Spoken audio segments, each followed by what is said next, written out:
What up, everybody? Good morning, sports junkies. How y'all doing? Dan Kasper Show's on the air. Radio dials. You got a couple of those babies. 105.1 FM, 790 AM. Also available online. SportsTalk1051.com. You can stream it up on the website. You can get the video link. You can get the app.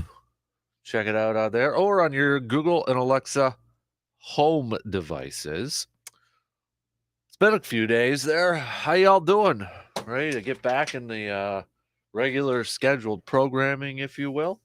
But lots to catch up on. And obviously wasn't in on Friday and yesterday, and maybe it was a good thing it wasn't in yesterday. It might have been a little grind my gears Monday instead of a grind my gears Tuesday, which we got coming here right now. But man, oh man, we got lots to catch up on, right? Hate to maybe kind of pick at old wounds or scabs or anything like that, but we got some stuff to say this morning. We got some stuff to talk about here a little bit. Gonna get to a little Packers reaction. Here's what's on the game plan here for Tuesday. All right, so we're gonna get to a little reaction from that thing on Sunday since we didn't get a chance to yesterday, and then we're gonna move on. We're gonna try to move on from it, but yeah. We'll get to that. Matt LaFleur having a presser yesterday. Did he say anything of note? All that fun stuff. We're gonna play a little back to the drawing board here a little bit, and something that's you've been kind of hearing everybody kind of and everybody's got their own thoughts on how to fix Green Bay, what to do differently, what the game plan should be, what the playbook should be, what they should be running, all that, this, that, and the other thing.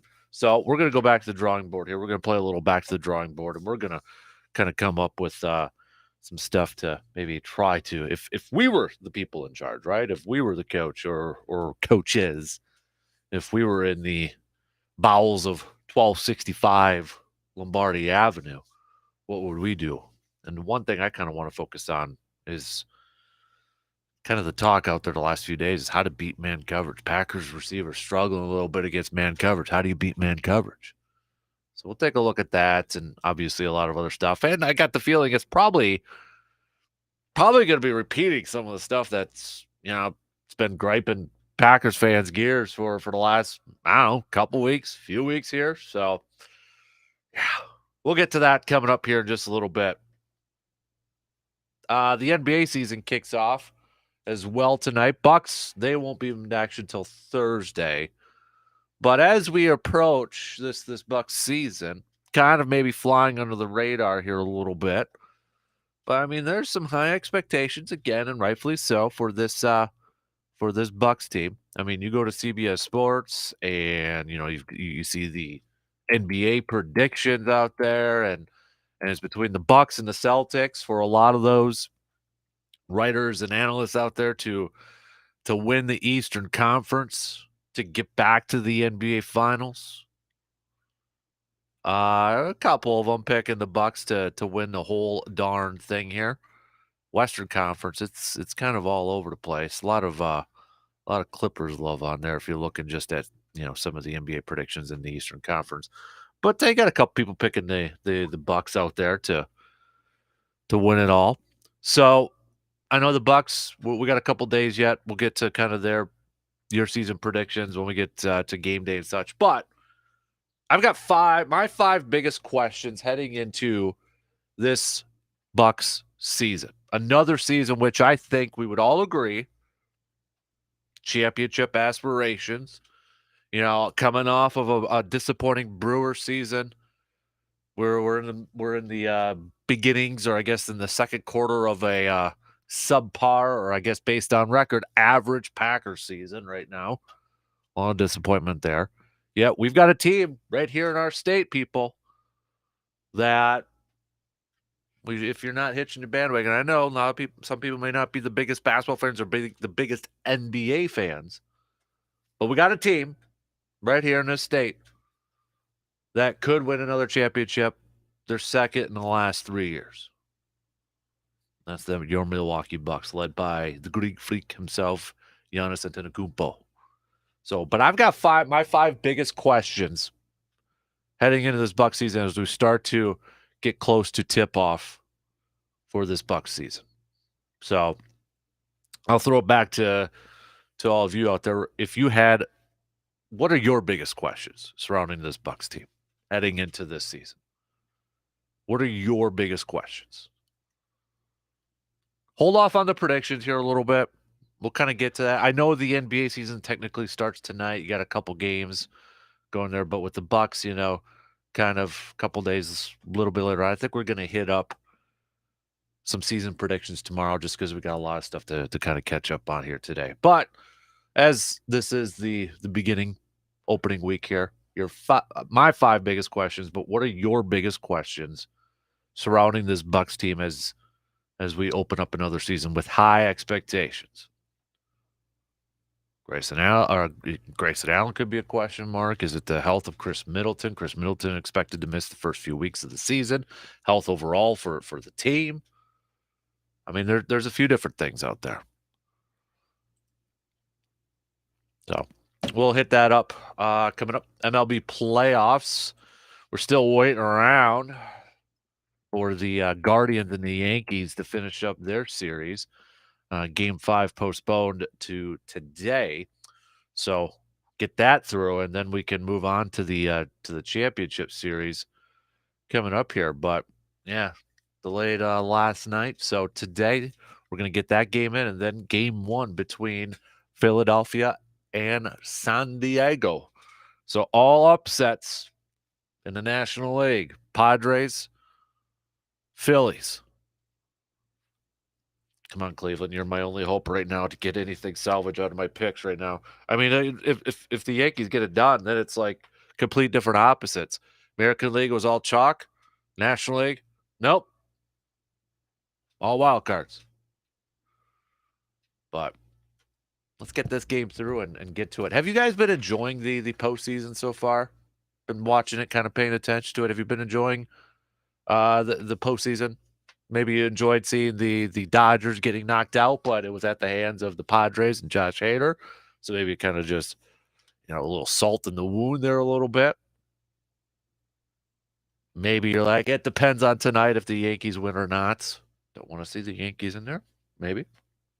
But have you been enjoying these Major League Baseball postseason playoffs right now? We'll do a little Badger chat recapping the loss to Michigan State in overtime with RJ Cardinal coming up in a couple of hours from now. Take a look at that. Remember on Thursday, so I know this has been a few days already, but Thursday we were talking about Logan Brown entering a transfer portal. Well, shortly after that on Thursday, that Jimmy Leonard said, it's not the whole story, that he was dismissed from the team. So I talked to RJ about that and get obviously some more players entering the transfer portal, and we'll catch up on that loss and then look ahead to homecoming this weekend for Purdue and Jimmy Leonard's first game as head coach at Camp Randall, his first home game as head ball coach for the Badgers. So we'll talk some Badgers. As I mentioned a little bit earlier, it is a Grind My Gears Tuesday. So what is grinding your gears here this morning, peeps? You can hit us up with some tweets, Facebook, all that stuff. We'll get to a bench start cut coming up in the next hour. I'll get you what that topic is coming up before the top of before 7 o'clock. I'll get you that way. You guys have a little time to ponder it. I don't want you to send me your bench start cut picks right away here. So that's what I'm holding off on it here a little bit, but we'll get to that coming up in the next hour as well. But so that's your game plan. Our opening drive. It's been a couple days. Been my first time on since that thing that we witnessed on Sunday afternoon. We'll kind of do a little reaction from it, a little delayed reaction, but also want to go to the drawing board here. So a lot of finger pointing, a lot of they need to do this, they need to do that. Talking about Green Bay. Well, let's go to the drawing board and write this thing out. Figure this thing out. And then plus we'll get to a little Matt LaFleur comments from yesterday. Probably the big one that if you were listening to the program before we started off just past 6, you probably heard DA play the clip there too. But if you did, well, we'll play that and kind of get some feedback on there. So without further ado, let's take that first break, and then coming up on the opening drive, we'll got to open the wound again. But maybe some of you didn't get a chance to vent yesterday, so kind of do it on a Grind My Gears Tuesday. All right, quick break. We'll be back after these few words.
Did you guys see, was it way up north, Iron County? They got a bunch of snow already. Yesterday at those temperatures probably reminded you a little bit. Hey, we got some snow over the was it on Friday morning there too? Yeah, right. So, well, it's going to be like in the high 60s by this weekend there too. It's typical Wisconsin weather, but we know based off the calendar that winter is coming. So while maybe you're still trying to put away the outdoor yard decor, maybe picking up all those leaves, doing a little raking, doing a little mulching, all that good stuff, don't forget to get your vehicle ready for another Wisconsin winter season. And that's where ASAP Used Auto Parts in Eau Claire can help you out. Do you need some new tires to do battle against those snow-covered roads? Well, ASAP Used Auto Parts can hook you up with not only the best tires, but at the best prices in the Chippewa Valley. What about those cold mornings? Don't cross your fingers hoping your car will start that morning. Take out the worry and get a new battery from ASAP Used Auto Parts. Oil changes to keep your engine running smooth in these harsh winters. You betcha ASAP Used Auto Parts does that as well. Plus a wide, huge selection of high-quality used auto parts to help you save money for repairs or if you're remodeling a vehicle. When it comes to helping make sure your vehicle is ready for the road, ASAP Used Auto Parts is ready to help you. All right, let's do this thing. Opening drive. Well, this is the, you know what? Let's just do it what it is. This is my grind my gears, okay? This is my grind my gears Tuesday sort of thing, and it is reflecting the Packers. So, looking back at this thing, you know, and I don't want to take anything away from the Jets because I think the Jets have proven that they were a better team than what we've been giving them credit for at the beginning of the year. They've got a bunch of young talent to be excited about. They've got a swag about them. They've got a confidence about them. They're very well coached. So if you are a Jets fan, heck, if you're a New York fan with Jets and Giants, you should be happy right now. So I don't want to take anything away from these last, couple weeks of Giants and Jets. They're proven to be decent teams, pretty good teams so far at the beginning of this season. Green Bay has not proven to be a good team so far this season. But my biggest grind my gear is that looking at this offensive line for this Packers team, it sure looks like this was the first time, the very first time this offensive line looked like they had ever seen defensive linemen do some stunts. They just looked so confused. The communication was off. The execution was off. The level of play was poor. It was frustrating to watch that. And it was like, okay, first couple times, maybe. But it's like they would continue. The Jets would just continue to run these stunts in this offensive line. It's like, okay, now we got a problem. Something's not working. And I know Royce Newman is getting the full blunt of it all, and Matt LaFleur called him out in his presser yesterday. Okay. It's about, Matt LaFleur has always said it's about your 5 best players when it comes to that offensive line. Your 5 best players. Can you sit there and say that Royce Newman is one of your 5 best offensive linemen right now? If you are, then we need to talk. It's time to switch some things up. It's time to put Elton Jenkins back at guard. It's time to put Yash over at right tackle. I know Adam Stenovich said that Yash is a better left tackle than a right tackle. He said that in August. It's now October.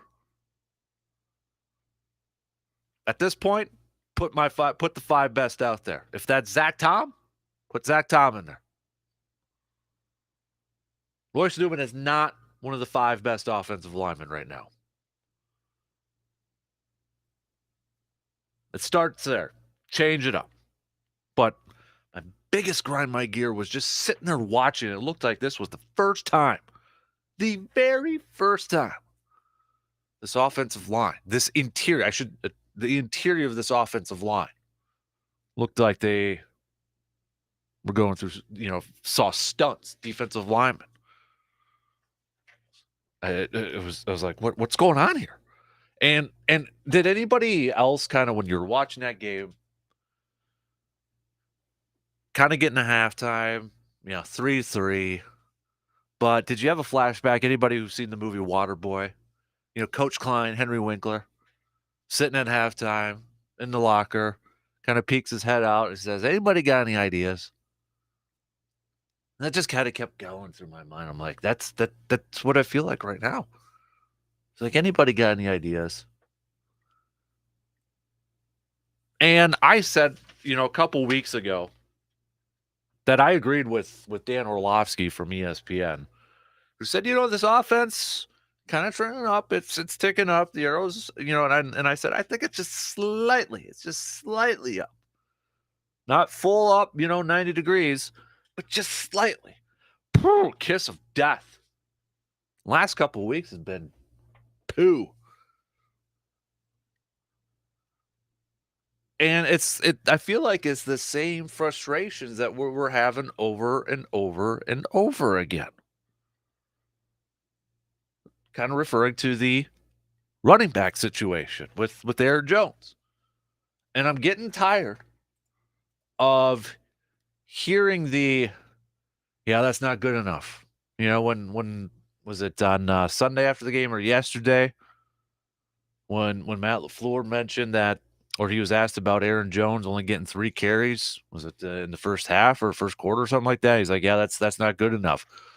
We've been hearing that same thing all season. All season. It's like the boy who cried wolf. Okay? Doesn't work anymore. It doesn't work anymore. If you said it the first time, correct it for the second time. All right, you said it 2 times now. Come on now, dude. Let's figure out. But like the third time,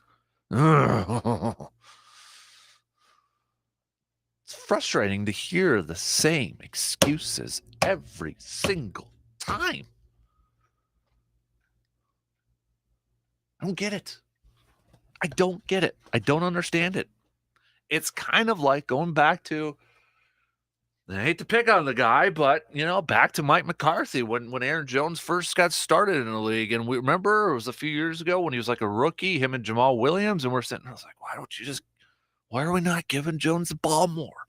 Why are we not running the ball more? I'm having flashbacks, and I don't want to have these flashbacks. They're not good flashbacks. And I'm trying not to scream all panic or anything like that. It's just I'm more frustrated right now. And then it's, wide receivers who, was it at the beginning of the season, quarterback 12, Aaron Rodgers said that, I hope teams play more single high safety and this, that, blah, blah, and take advantage of that. Well, the difference is that's great when you've got a receiver like Devontae, or you've got multiple receivers that are, Jordy Nelson is prime and Devontae and a younger Randall Cobb or those guys. That's different. And right now, Alan Lazard has proven to be the only reliable threat, but is Alan Lazard an all-pro, Pro Bowl type of wide receiver? I like Alan Lazard a lot. I like him a lot. But when he is your number one, well, teams are going to focus on him. We saw it a few times, man-to-man coverage, but maybe a little safety help over the top. And nobody else. Romeo Dobbs made that nice catch. I mean, that was a sweet catch holding on to that ball. But these guys are having again, it's flashbacks. Remember to the Mike McCarthy era? We were talking about receivers not winning their one-on-ones. Now it's like these guys can't beat man coverage. And the frustrating part in this whole thing was supposed to be scheme guys open. Bring in this offense. Scheme them open. And I know Aaron has always said he doesn't like motion. He doesn't like it when receivers are put in motion. He'd rather kind of see what the defense is going to do based off his cadence at the line of scrimmage But right now, when you guys aren't winning one-on-one, you got to scheme something. You got to get them open, stack them up. We'll break that down coming up in here in a little bit, but come on. Dude, it's just, I don't know. It's frustrating. And Aaron said after his post-game, during his post-game press conference, he said, got to make things simple. Simple, simple. Matt LaFleur was asked about that yesterday. And while here's the coach's response to his quarterback's, I guess, wish of making things more simple. And were you surprised to hear how much Aaron wants to simplify the offense yesterday? I don't know what that means. So, no, we talked about it. It's just anytime that there's a lack of execution, and certainly we got to coach better, no doubt about it. We've got to put our guys in better positions. Just communication from top down and then out on the field, has got to be better. We got to get everybody on the same page. And then to me, it's more about digging at the details of what we're doing. All right, so I don't know what that means, Matt LaFleur says. I don't know what that means by being more simple. Now, I don't think and I'm sure some people are maybe in across the nation or whatever are probably going to be like, ooh, is there discord now between coach and quarterback? We're going to bring that thing back up. And I don't think there is, but it just does seem like there's really some parts of this where not everybody's on the same page. And this is what happens when you're struggling, when your team is struggling, when you're 3-3 and you have those high expectations. You're going to hear frustrations. We got frustrations, for crying out loud. They're more frustrated within that building. They're more frustrated at 1265 Lombardi Avenue. I mean, you could see it on the look on Matt LaFleur's face on the sideline, for crying out loud. If I was there and I happened to walk by Matt LaFleur, I would have turned around and go the other way, because that was a mean death stare that he had on his face.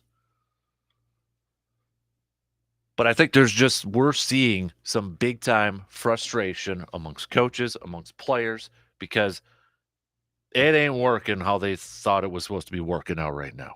I don't think there's any discord, any disagreement between quarterback and coach or anything like that. There's just a lot of frustration, and it's at getting to that boiling point. And here's the thing, too. This is probably within a season, but probably Matt LaFleur's first time as kind of going through some obstacles or trying to really kind of, going through, how do I want to phrase this, but adversity within the season.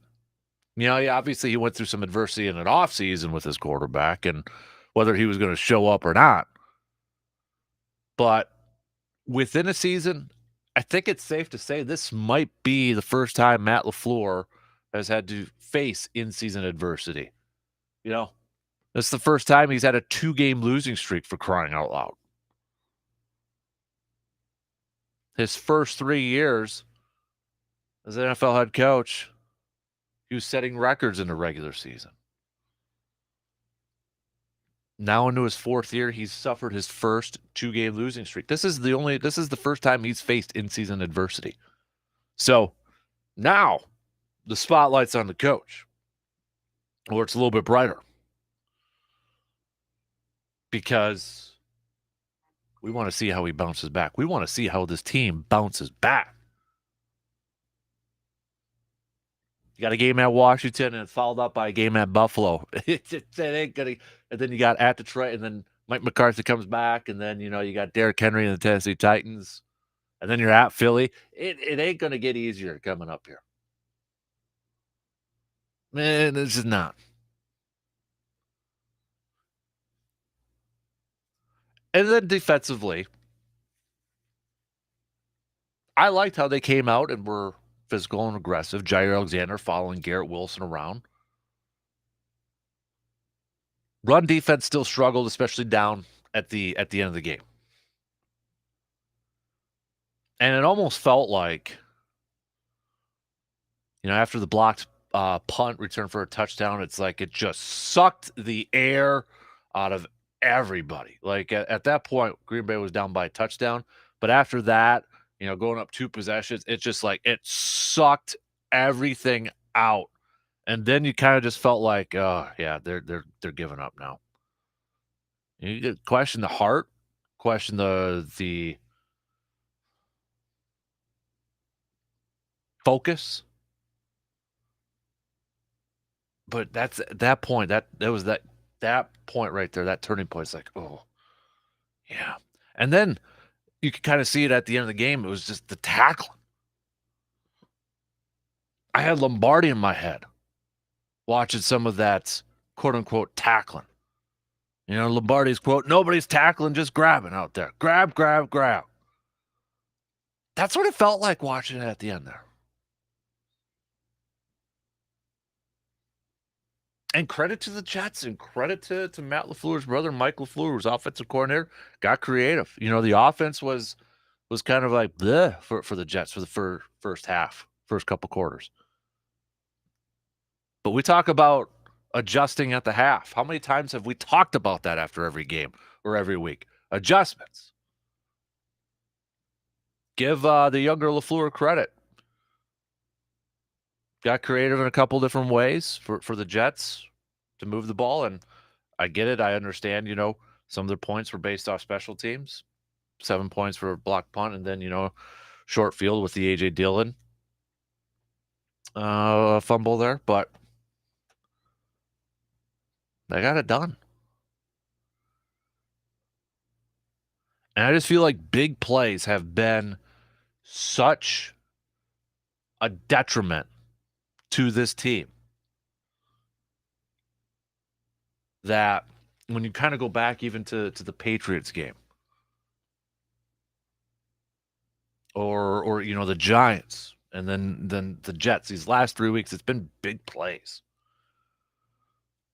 Big plays both when the defense allows it, but also the lack of big plays from Green Bay's offense. That's been a big thing. Now, we're the Packers are 3-3. Is this thing, some people are already ready to throw in the dang towel. I'm not ready to throw in the towel. I'm not ready to throw in the towel yet. It's 3-3. Is it ideal? No. Is it going to get easier? Hell no. But we're 3-3, and you can go through the examples. I mean, remember last year, Cincinnati at one point was 7-6.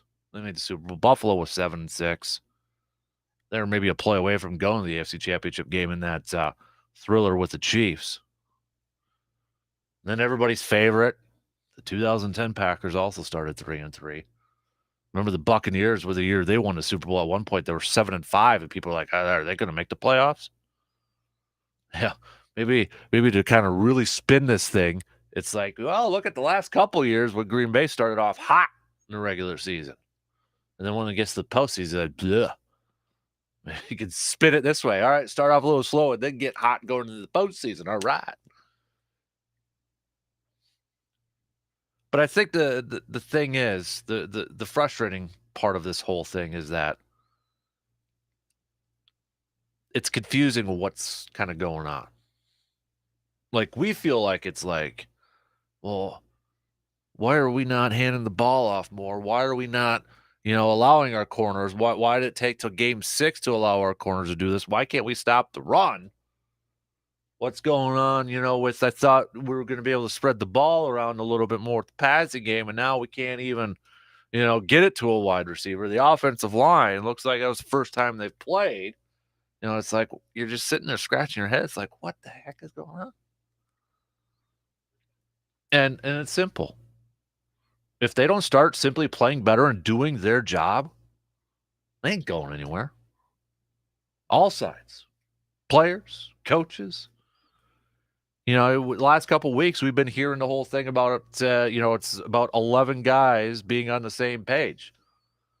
Well, to me, it's not just 11 guys playing on the same page. It's the entire organization, the entire team being on the same page. Not just the 11 that's on the field, the entire team, players and coaches. And I think we could all agree, or the majority of us could all agree, that this team is clearly not playing up to its capabilities. And they're making things more difficult on themselves. And last week, I know Aaron said he embraces the high expectations. He likes it. But I don't want to hear any more about expectations, about how the expectations are higher for the Packers than any other team. Start playing like you deserve to have those high expectations now. I mean, because this is unacceptable. All's not over. I don't want to come off as like throw the towel in, because I'm not there yet. We're only 6 games in, and I'm not going to be there for a while. But there's obviously some things in these first 6 games that have popped up that you're like, okay, there's stuff that needs to be fixed. Do they have time to fix some of that stuff? Because I don't think it's like earth-shattering. Oh, crap. Throw everything away, throw the season away, start it for next year. I don't think they're there. But there's obviously some things that have popped up or that we have seen that's like, eesh, yeah, this has got to get fixed, or this is going to be a long season, or not even into the postseason.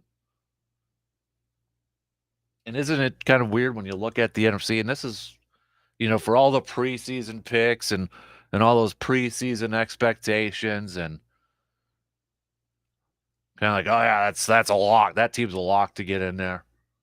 Outside of like Buffalo maybe, and maybe a couple other teams. But I mean, you look at the standings in the NFC. Number 1 is the only undefeated team is Philly. Number 2 is Minnesota.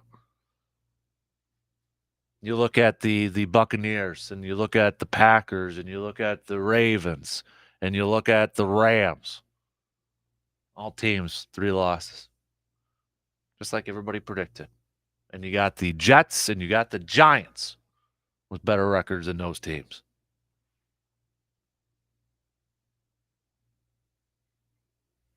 Just proves that, we can speculate, we can talk about it, but we don't know how the heck anything's going to play out until they actually go out on that field and play the darn game. All right. I got to take a quick break and regroup here. But coming up next hour, we'll kind of do a little back to the drawing board. So we're griping about it. How do we fix it? We'll get to that next hour.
Changing of the seasons is looking pretty darn good right now in the Chippewa Valley. All those leaves that are red, orange, and yellow. You've outdone yourself again, Wisconsin, but maybe these changes of the season is inspiring you to also do some changing around your home.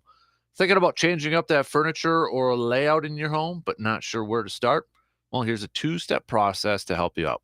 One, shop at the Chippewa Valley Habitat for Humanity Restore to find some new treasures to add to your home. Two, donate what you currently have and are replacing to the Chippewa Valley Habitat for Humanity Restore. It's that simple. When you shop at the Restore, you never know what kind of treasures or items you may find there. And to top it all off, your purchase and donations go to help fund home builds for families in the need in the Chippewa Valley. It's a win-win situation. So if you are inspired to do a little change it up with Chippewa Valley Habitat for Humanity Restore. So next hour we'll do a little back to the drawing board. So we've been griping about a lot of stuff. We're grinding our gears about a lot of stuff with the green and gold. So enough talk. How do you fix it? So we'll go to the drawing board coming up next hour here a little bit. So, but also we've got the NBA season kicking off officially tonight. Bucks don't start their season until Thursday. But what are your biggest questions surrounding this Bucks team as we head into this season? A season that I would think a lot of us have high expectations for.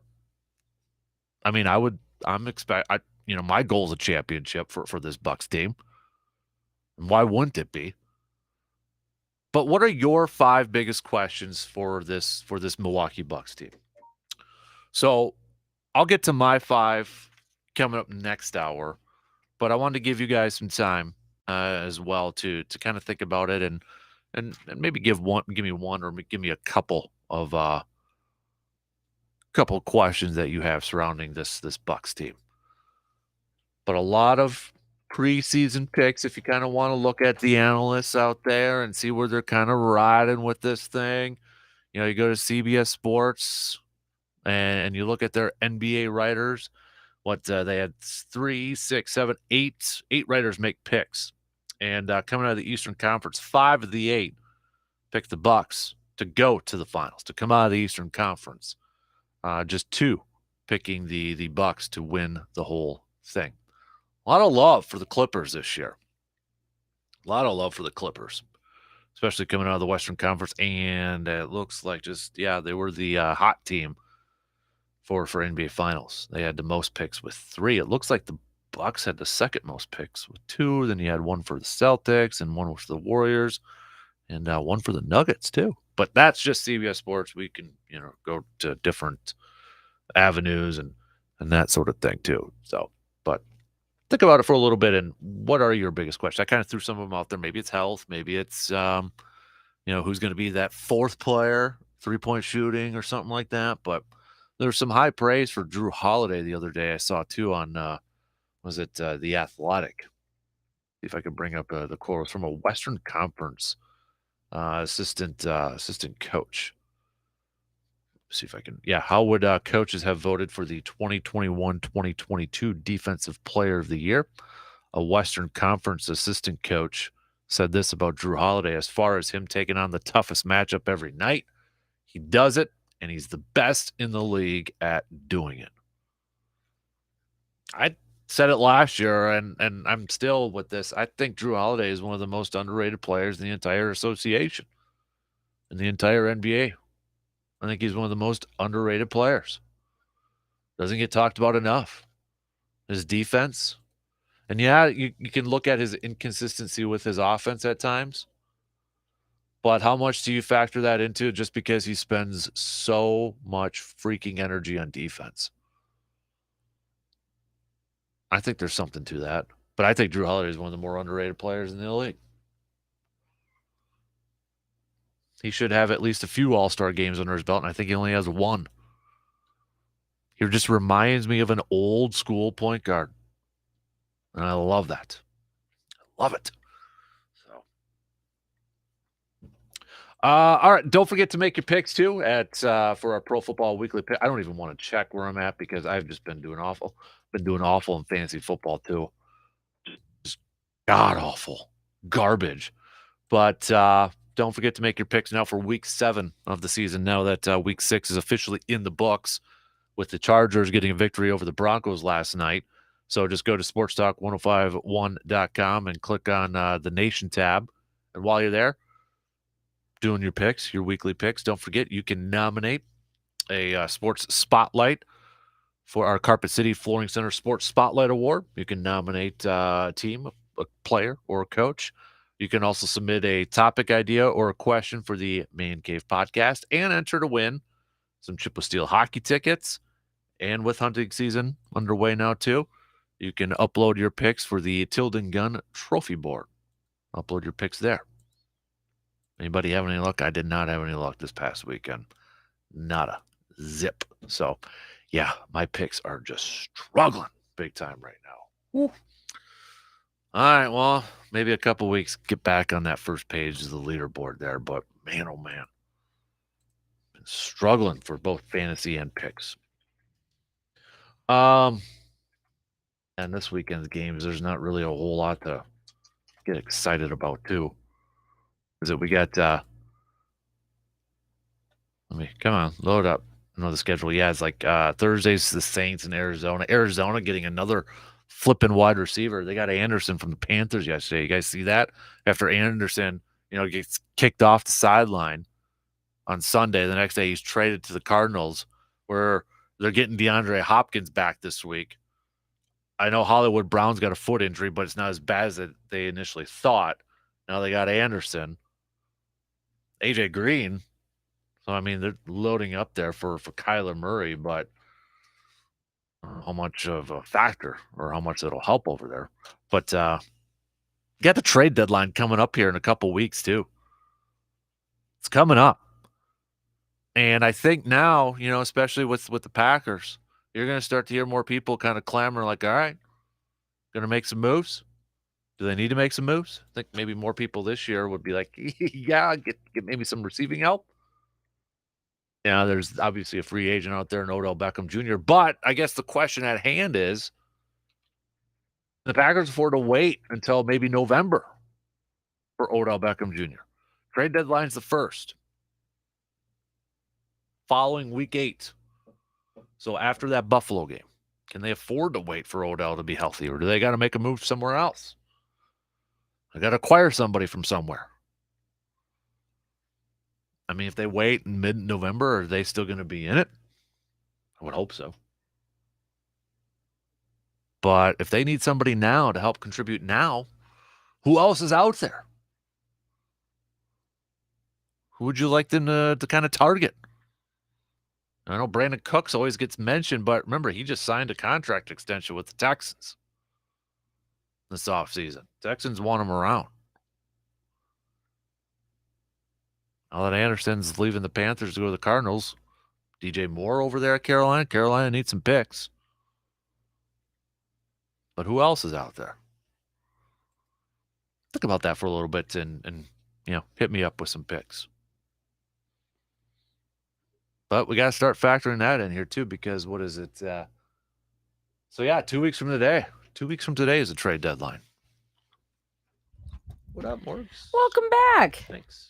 Did I see you have a little bow deer camp set up? We got a cabin. Any luck? No. Nothing? Nope.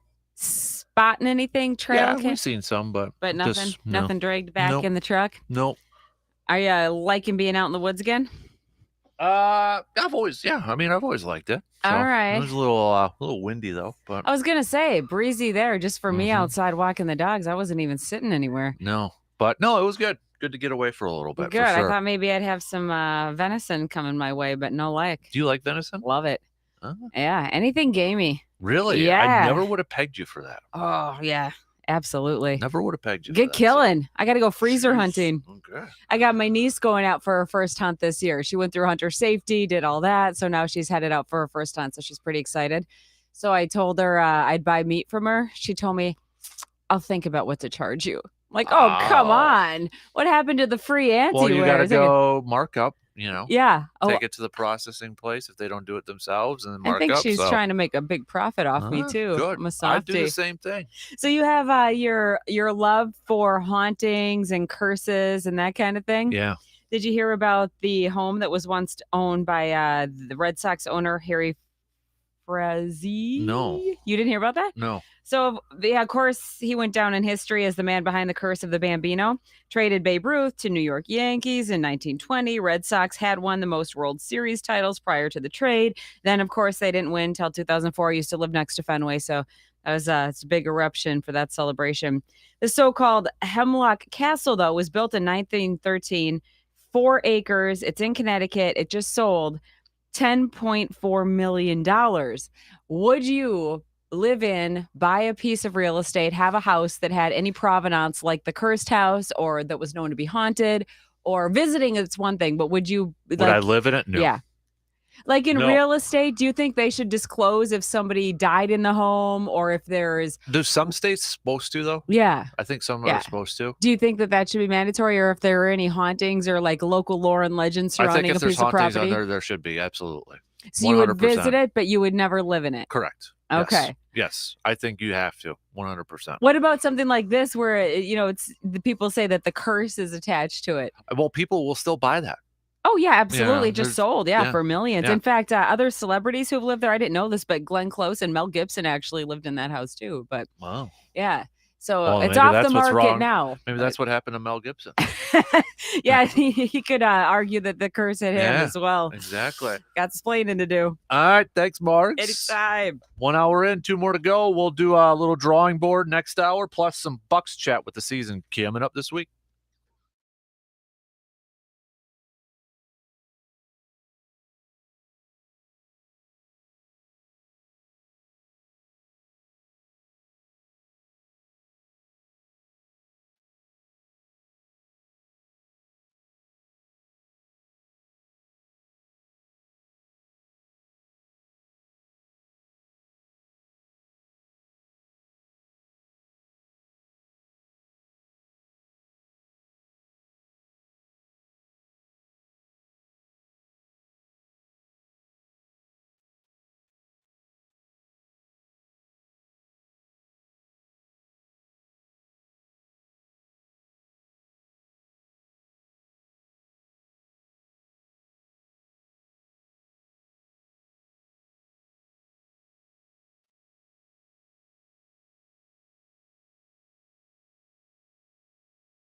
All right, here we go. Second hour kicking off right now. Dan Kasper Show is on the air. Radio dials, a couple of those, 105.1 FM, 790 AM. Also available online at sportstalk1051.com, where you can get the video stream link. Your Google and Alexa home device is also available. The app, the Sports Talk app. But appreciate you making us part of your Grind My Gears Tuesday. What's grinding your gears? You can hit us up with a text on the Shoe Doctors bullpen line, 715-830-1912, or on Twitter at DANKASPER, Facebook.com/Kasper Sports. It is also a bench start cut. I am going to, so I was trying to think of the third team to do this with. Just kind of going through it. So I was going to do a bench start cut with the Jets and with the Giants. And I was trying to think of a third team to add in there. I could put Minnesota, but I mean, I don't know how much Minnesota is really surprising a lot of people. I thought Minnesota was going to be a playoff team. But, okay, should I put Atlanta in this thing? Maybe. I'm trying to look at who would you think? You know what? Maybe I'll Atlanta or New England. Just kind of going. Yeah. Let's go with, okay, so your bench start cut. Well, I'm going to give it to you, the bench start cut topic now, and then we'll hit it up at the back end of this hour. But you got a bench. So if you don't know how to play bench start cut, you got to start one, you got to bench one, you got to cut one. Let's go with the Jets. Let's go with the Giants. And let's go with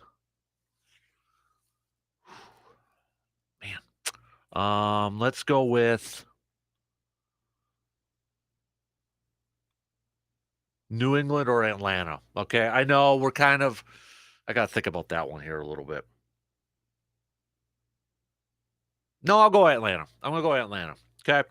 Because I'm going to base it based off the future. So in the next couple of years, let's say, you got to bench one, you got to start one, you got to cut one. Whose arrow do you think is trending the highest? So if it's, bench start cuts kind of like power rankings, right? So not just this year, but from what you've seen this year and then kind of moving forward for the rest of the year or maybe in the next year or two, which one do you think is which team do you think is trending the highest? Like, okay, yep, watch this. They got something cooking. This is the team to watch, or this is the team that's going to be pretty darn good in the next couple of years. You got to bench one, you got to start one, you got to cut one. So essentially, it's kind of like power rankings. But which team do you think is got the most to be excited about? Maybe that's the best way to put it. The most to be excited about from now and for the next couple of years. Giants, who are surprising 5-1. The Jets, 4-2. Or maybe is it Atlanta, who's 3-3 right now, believe it or not. They just beat the 49ers this past week, and they might have been roughing the passer call away from upsetting the Buccaneers last week. Who knows? And they've been close in their games too. That's kind of why I threw Atlanta in here too. You look at their week one, they lost that come from behind victory, with the Saints 27-26. They lose to the Rams 31-27, beat the Seahawks, beat the Browns. We know Buccaneers 21-15. And then they beat the 49ers 28-14. And given how the NFC South is playing with the Buccaneers, I mean, Atlanta, they got a shot. But kind of looking at from the now and for the next couple of years, you got to bench one, you got to start one, you got to cut one. We'll go with the Jets, we'll go with the Giants, and we'll go with the Falcons, okay? So think about it a little bit, and we'll hit that up around 7:40. Let's do some sports nuggets of the day, though. The first rules for intercollegiate football were drawn up by representatives from Rutgers, Yale, Columbia, and Princeton universities this day in 1873. 1924, Red Grange with Illinois scored 4 touchdowns in the first 12 minutes of a game against Michigan. He scored a 5th touchdown, intercepted a pass, and threw a touchdown pass in the second half. I think Red Grange was just named. I don't know what the reason was, but I saw a tweet about this, that best college football player of all time. I just saw something about that on Twitter yesterday. I'll have to double check the date on it. 1950, Connie Mack announced that he was going to retire after 50 seasons as the manager of the Philadelphia Athletics.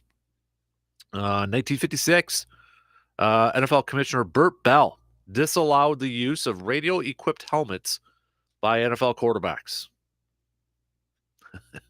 1967, the American League granted permission for the A's to move to Oakland. Also, new franchises were awarded to Kansas City and Seattle.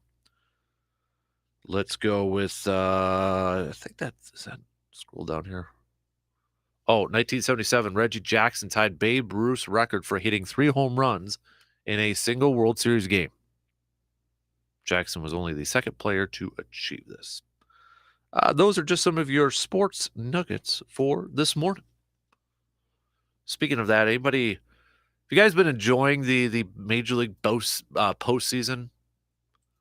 You know, obviously we've gotten some upsets. Padres taking out the Dodgers. Phillies taking out the Braves.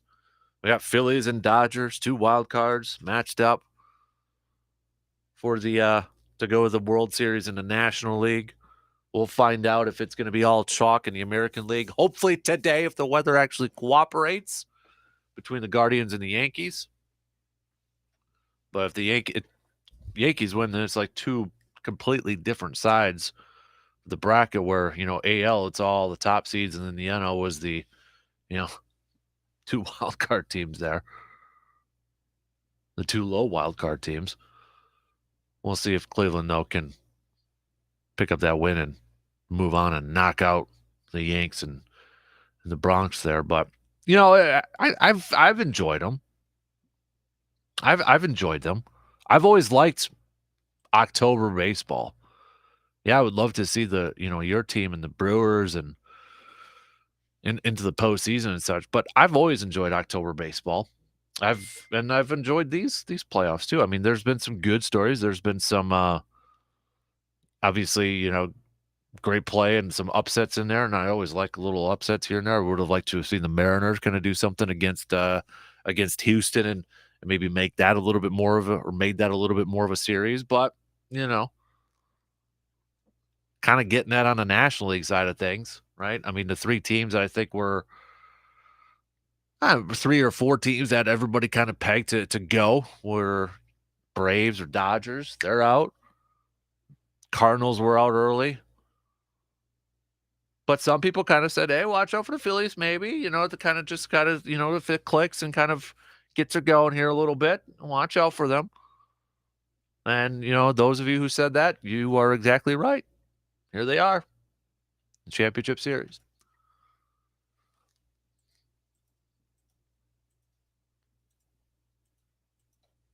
I think right now, if I had to pick between, I mean, the Padres and Phillies series might actually be kind of interesting to follow and watch here.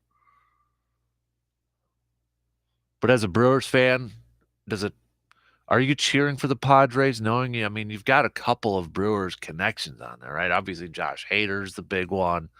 You know, you got Trent Grisham over there. That was part of the deal for Luis Urias. I mean, do you, as a Brewers fan, do you kind of look at Brewers connections for teams in the postseason or when it gets to the World Series, and that's kind of what you maybe cheer for or root for a little bit? But I don't know. I'm not that way.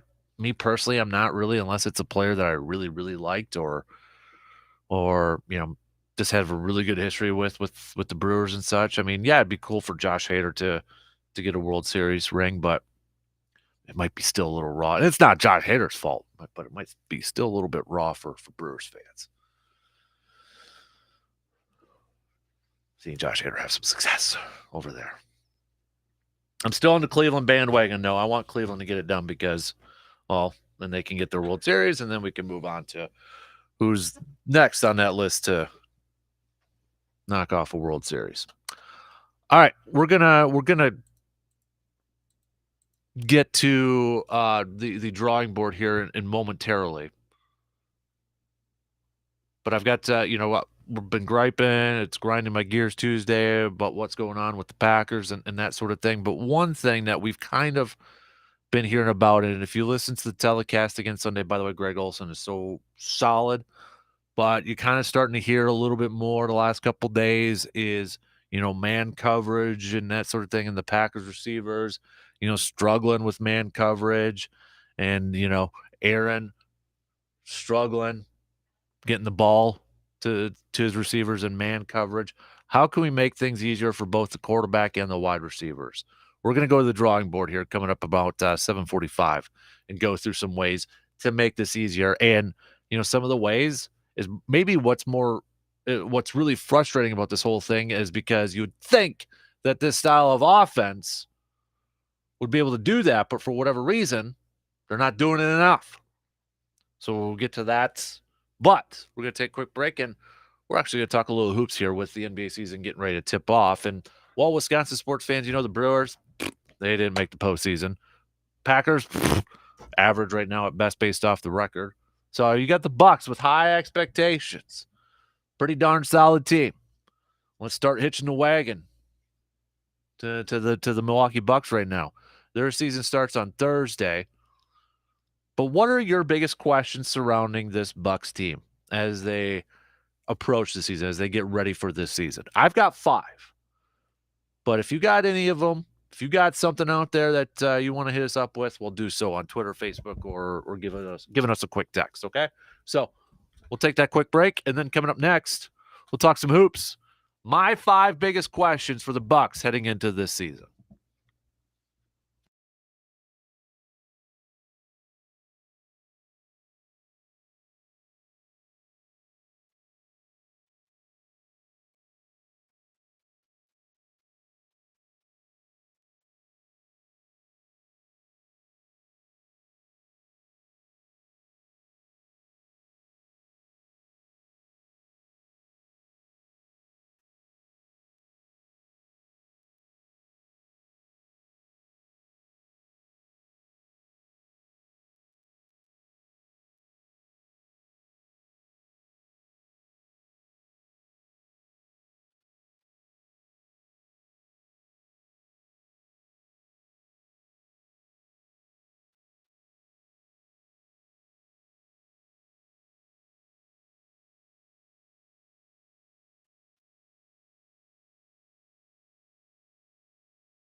I know it was last Thursday, but last Thursday night was over at the Elks Lodge with our good friends over at Hy-Vee doing another bourbon taste testing event over there, and we did a little podcast as well. So you can check that out. The Man Cave Podcast, brought to you by our good friends from Hy-Vee and Toyson Ford on your favorite podcasting platform all across the board. But it was a lot of fun last Thursday night, hanging out with Mark and Phil and Tresha from Hy-Vee there. So if you want to take a listen to that podcast after we taste test some bourbons and that sort of stuff, you can listen to the podcast on your favorite podcasting platforms, and don't forget to subscribe to the podcast for free. That way you never miss another episode. And please send me some topic ideas or questions or anything like that for a future episode of the Man Cave Podcast. You can do so by visiting sportstalk1051.com and clicking on the Nation tab right on over there. Just saw this number. We're going to get to some hoops chat here in a second, but I want to see if this is actually true.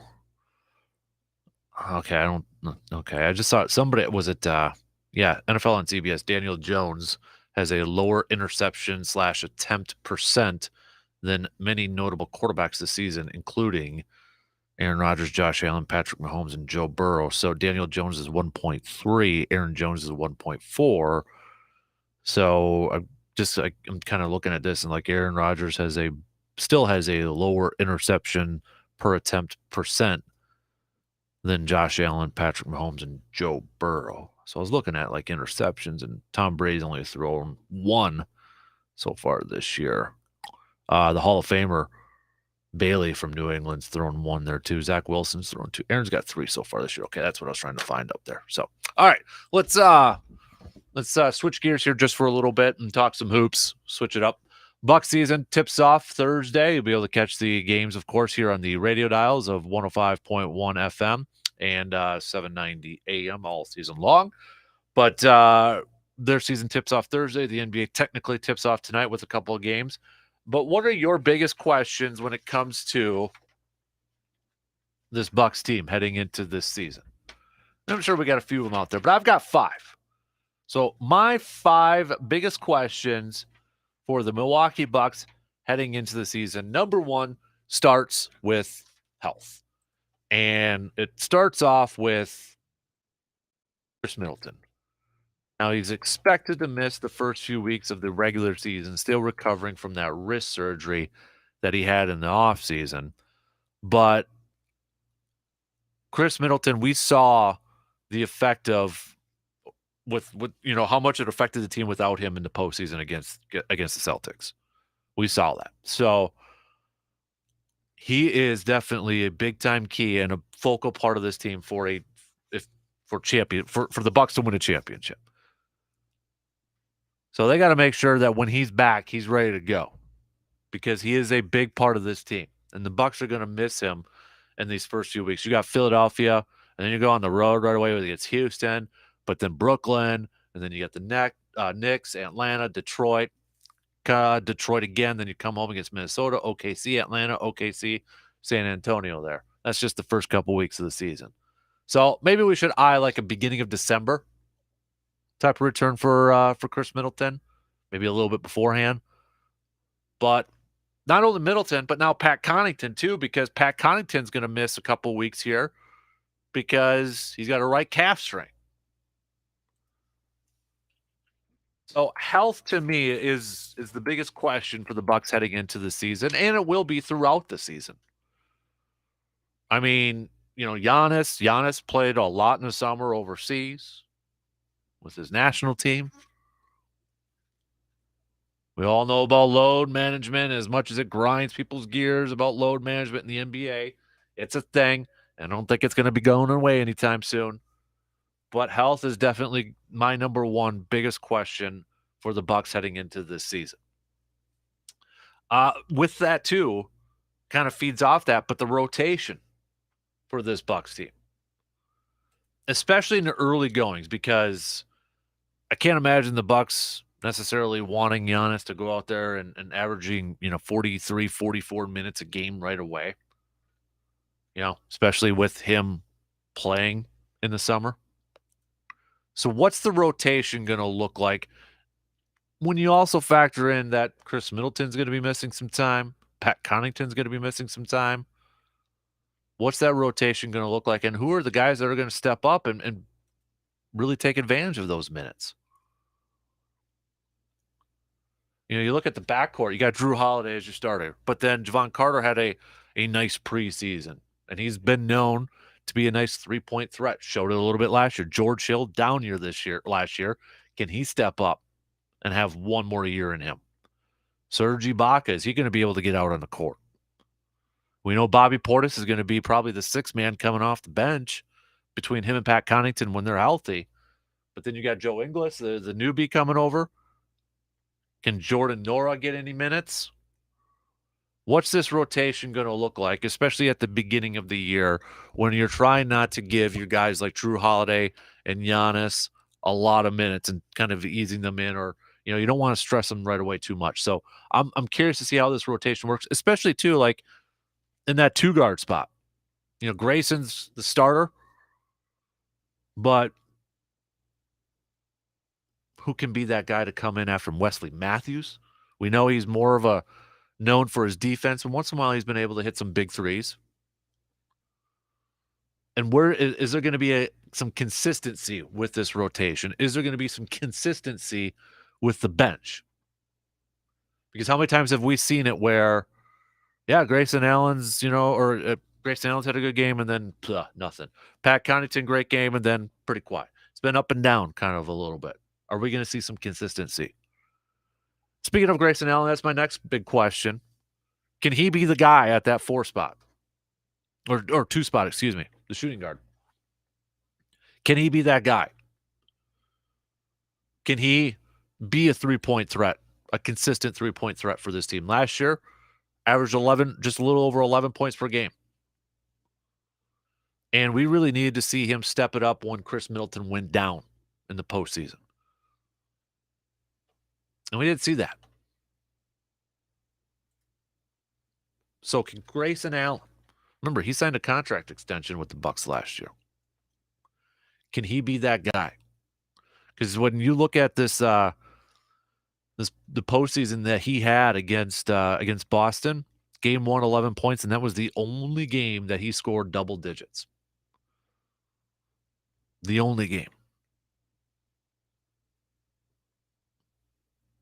I mean, Chicago, he had a decent series. Game 5, 13. Game 4, 27. Game 3, 22. But once it got to that Boston series, it was kind of non-existent.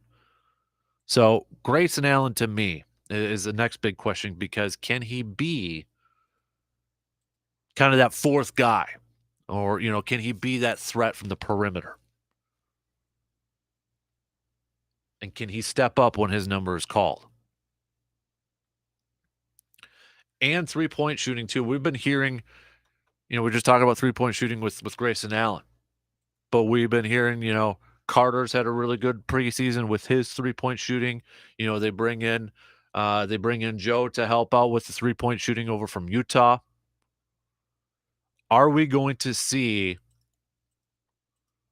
more 3-point shooting from this Bucks team? Are we going to see a high percentage in 3-point shooting from this Bucks team? What's it going to look like here, I guess, a little bit?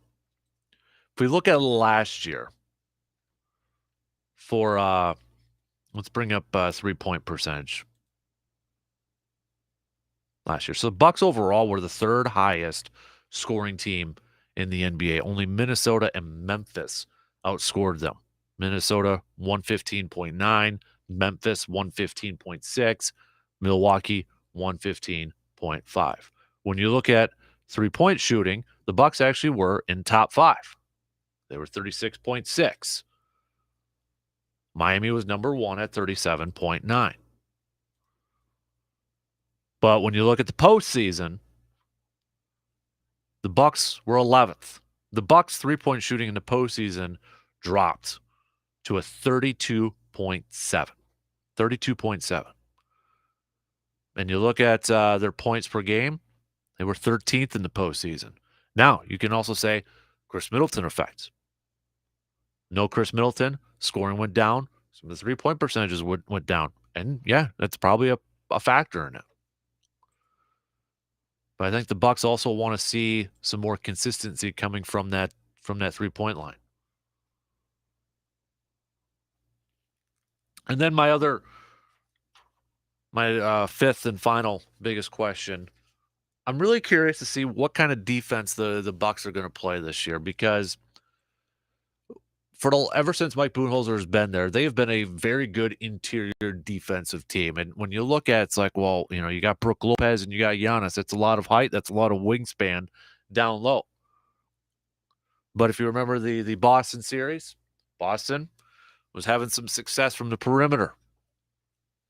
And there was a lot of questions about the style of Bucks play. Should they switch it up? The switching on the picks and all that sort of stuff.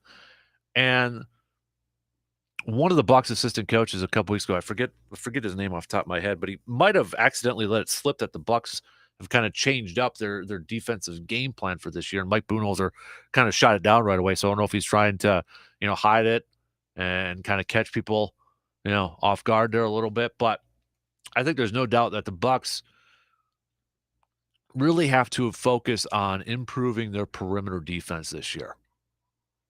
That's something that they have to look at. Because we look at this 2022-23 NBA season and just looking at the trend of, the way, the style that basketball is being played right now, it's a lot of perimeter shooting. It's a lot of outside shooting. And the Bucks last year were 19th in points allowed. 19th in points allowed. Number one was Boston. So Boston gave up just 104.5 points per game. The Bucks 112.1.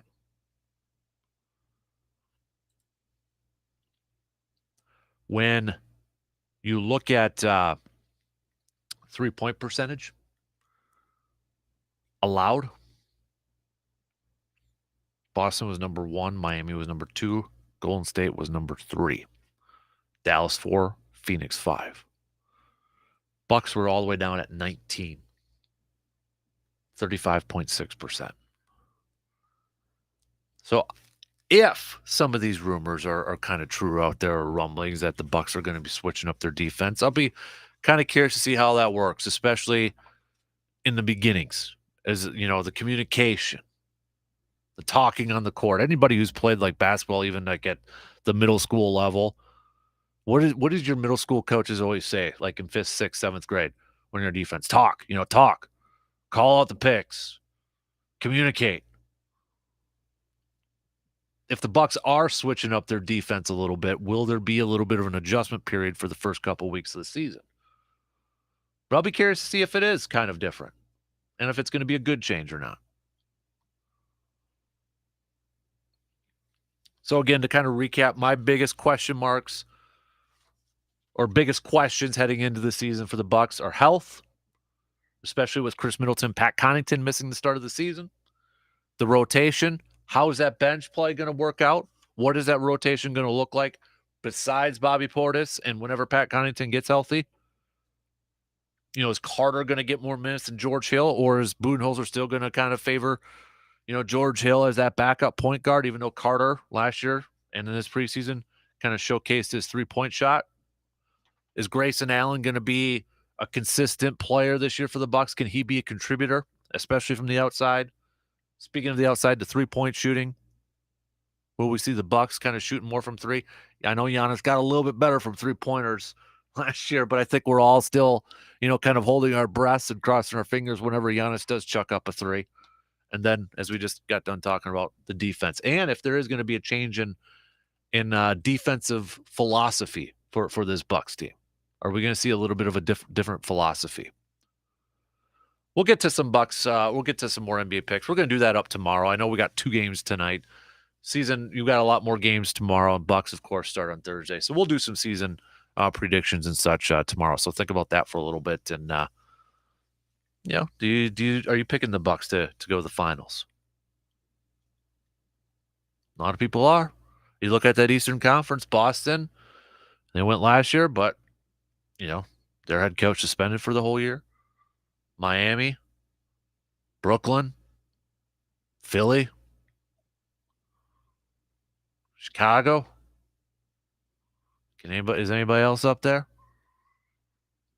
Is it the Bucks Conference that lose? So we'll hit that up tomorrow. We're going to take a quick break. We'll get to some of your bench start cuts. Remember, it's Giants, Jets, Falcons. From now and for the next couple of years, whose stock do you like? All right. Bench start cut coming up next.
The Wisconsin deer gun season's coming up next month. So that means if you haven't gotten that new deer rifle yet for the November deer gun season, you better get to Tilden Gun. It's the largest selection in the Chippewa Valley.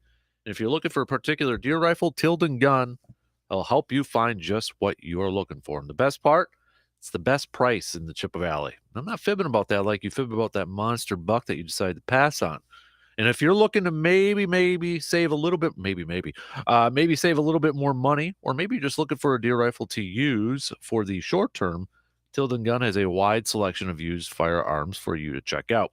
That November deer season is fast approaching here in Scotty. While you're scoping out your trail cameras and dreaming of big bucks in your crosshairs, don't forget to make sure you have the right deer rifle for this season. Visit tildengun.com to check out their wide selection, or visit them today at 12427 90th Avenue, Chippewa Falls. Come on, play. Is it going to play? The computer. There we go. There we go.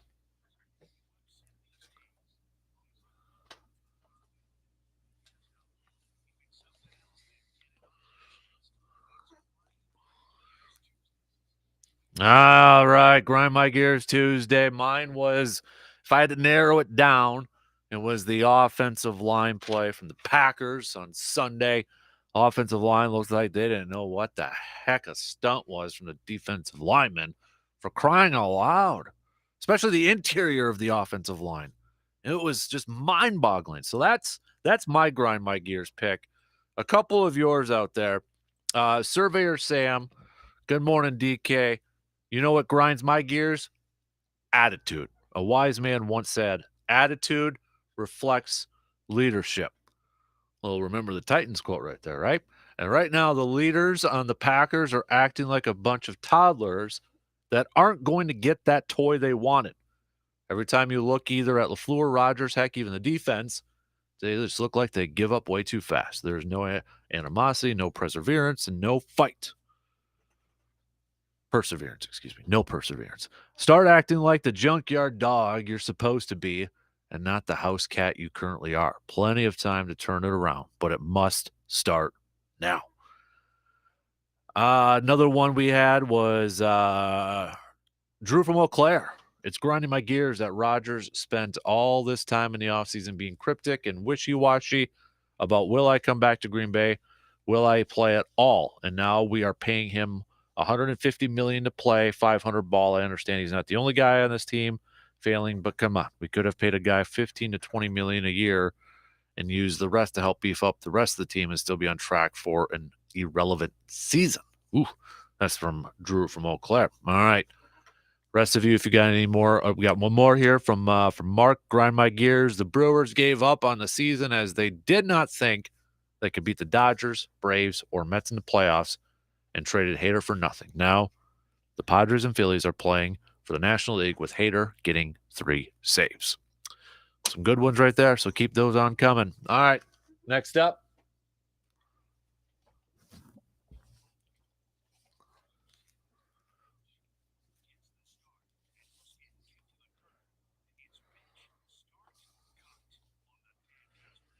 Our bench start cut question was Jets, Giants, Falcons.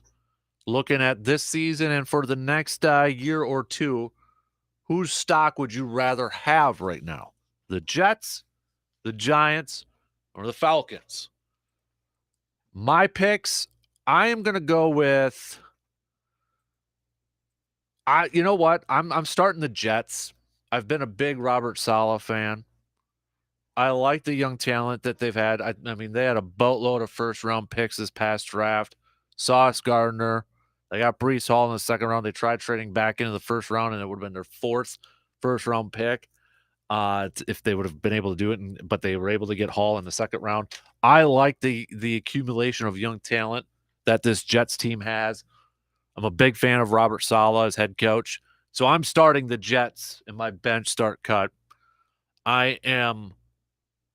This one was tough between the Giants and the Falcons. But I still think both teams have some question marks at their quarterback. But I'm going to bench the Giants And the reason being is because I really like Brian Dable as head coach. I thought, when the Chargers hired Brandon Staley, I thought a home run hire would have been Brian Dable over there for the Chargers to pair him up with Justin Herbert. But it is what it is right now. I'm just a big fan of Brian Dable as head coach. He's done a fantastic job this year. I think they still, they're kind of playing with house money right now, the Giants are. But if they can figure out their long-term quarterback situation, maybe it is Daniel Jones. I don't know. Maybe it is. But the thing is, they're 5-1 right now with a roster that is like, huh?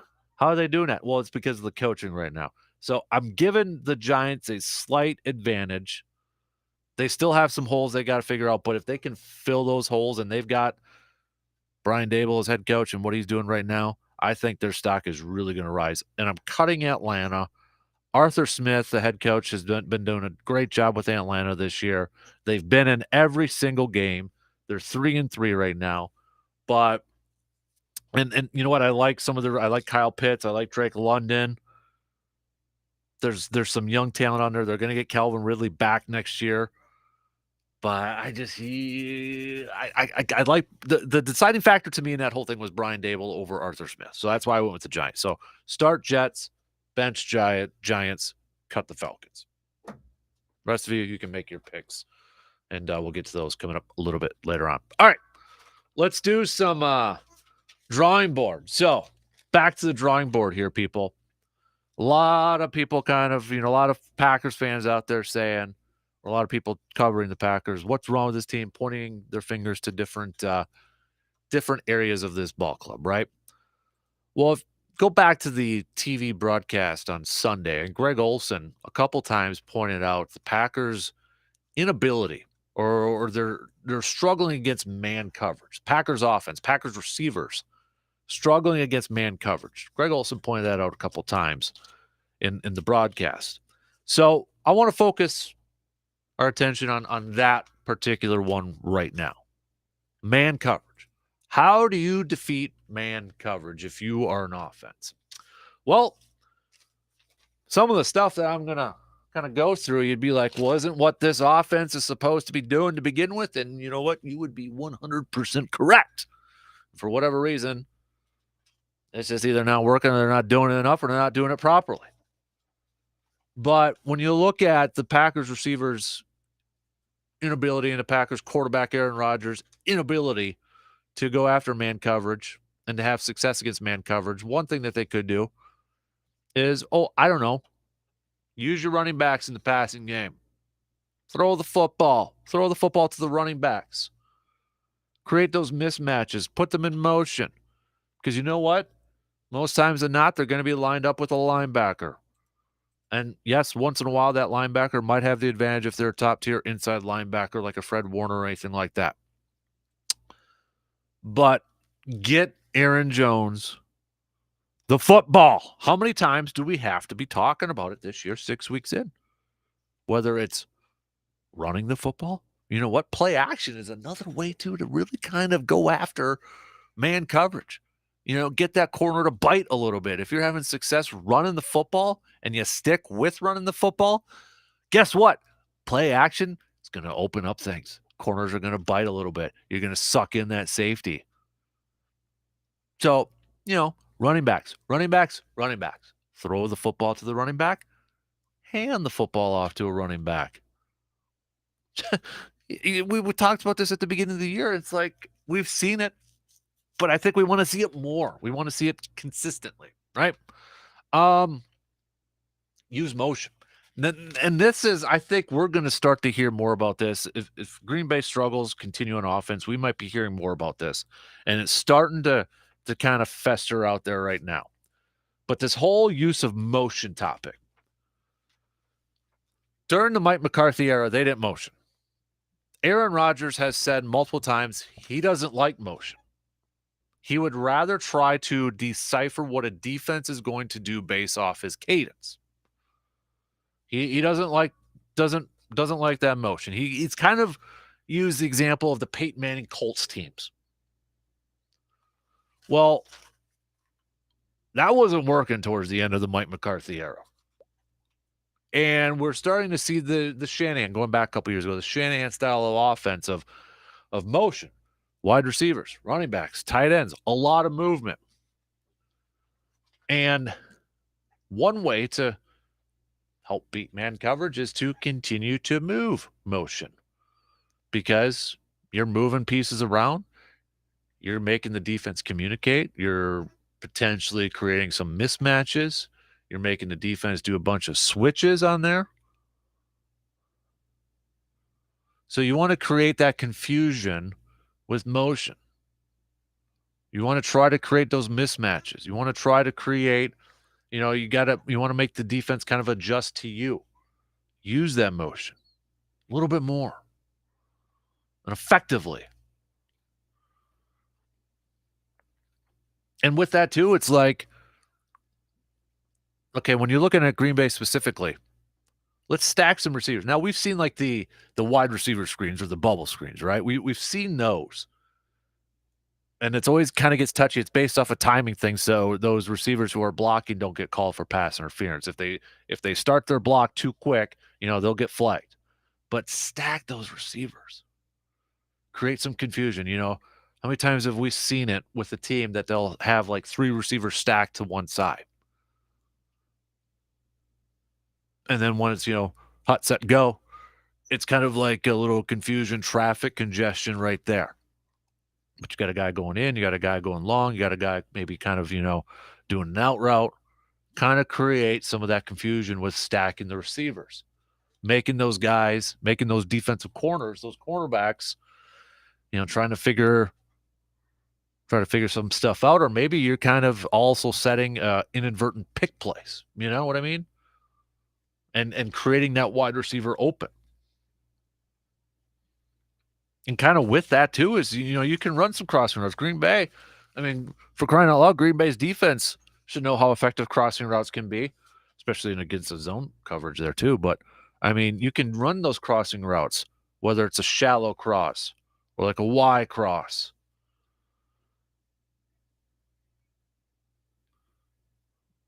And just getting the ball out quick too, Be content with 6, 8-yard passes.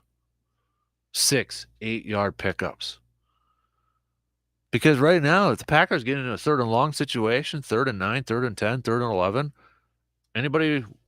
anybody willing to say that they've got confidence that they can pick it up? Because I don't right now. So if we're going to the drawing board, if one of the issues, and I know we can point to a bunch of different things, but one that's kind of piping up again here now is the Packers wide receivers and the Packers quarterback not able to beat man coverage. Well, how do you do it? Well, get to what this offense was supposed to be built upon. Get what this offense is supposed to be doing to begin with. Utilizing the running backs, utilizing motion, stacking some wide receivers on there, especially stacking the wide receivers since you don't have a guy like Devonta Adams who can win one-on-one instantly off the line of scrimmage. Aaron said, got to be simple. But you know what? Okay, got to be simple, but you also got to be creative. Can't be just plain old, simple route concepts and play calls. You also have to be creative in that.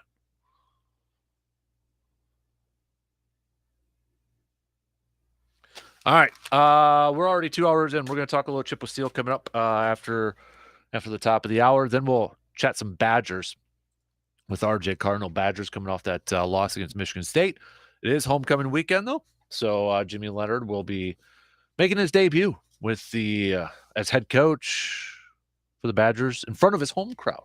So it's his 3rd game, but first one at Camp Randall. So we'll talk all things Badgers with RJ Cardinal coming up about 8:20 this morning. If you got any more grind my gears, you can text those babies on over. Bench start cut, Jets, Giants, Falcons. Whose stock are you liking right now between the Jets, Giants, and Falcons? Not only for now, but maybe for the next couple of years. Hit me up. All right, we'll be back in a few minutes.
All right, final hour kicking off on this Tuesday morning. Appreciate y'all tuning in wherever you're tuning in, however you may be tuning in.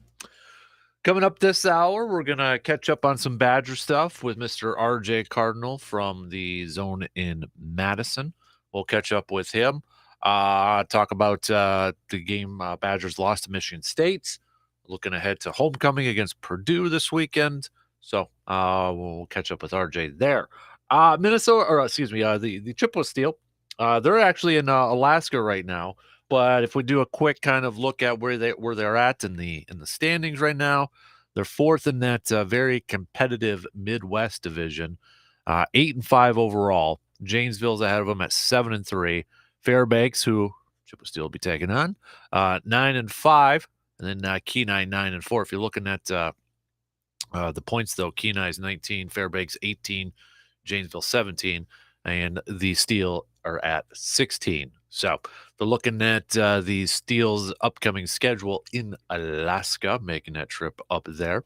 They've got Fairbanks on the schedule first, coming up on the 21st, and then Kenai. So they've got Fairbanks for 2 games, and then Kenai for 3 games there next week. So it's a heck of an opportunity for the Chippewa Steel to make up some ground, or maybe even kind of climb up into those standings and overtake them a little bit there. That'd be kind of cool. So, but they'll be back here in the great state of Wisconsin the beginning part of November 4th, excuse me, taking on Wisconsin. So, all right. Got just kind of going through some of the stuff, messages here. Biggest question for me for the Bucks is the health of the team, with the Bucks missing Middleton and Pat Connaughton for the first few weeks. The bench and the rotation will definitely be tested right away. Biggest question is Grayson Allen. Can he be a scoring threat? Can he be a typical shooting guard? If not, the Bucks have to find a different shooting guard. Another pick for Grayson Allen. Another pick for the bench. Got a pick here for the defense. That's the biggest question mark for them. Biggest question mark is Budenholzer. Okay, that's all. One texter just says Mike Budenholzer is my biggest question. I'm assuming maybe just defensive philosophy or just in-game adjustments or anything like that. Potentially, maybe, I don't know. But yeah, we went through my 5 biggest questions for the Milwaukee Bucks as they get ready to start their season on Thursday. The NBA season tipping off technically tonight with a couple of games there. We'll make the picks for the NBA season tomorrow because we'll have more of the schedule out, and I know the Bucks don't start till Thursday, but got Philly and Boston going at it tonight. Lakers, Golden State as well. But I have to imagine most Bucks fans are probably going to have the same goal. I would think the majority, and if not all, I mean, like 98% of them, it's going to be an NBA championship. I have to imagine it's going to be an NBA championship. I mean, that's my goal. I'm looking at, we went through the CBS Sports ones where the majority, I think it was 5 out of the 8, had the Bucks going to the NBA Finals, coming out of the Eastern Conference. The other 3 all went with Boston. I've got ESPN's picks right now, and it's a lot of Bucks love again. How many writers? Oh, wow. We got, okay. So the official tally of 15, 16, 17, 18 writers over at ESPN.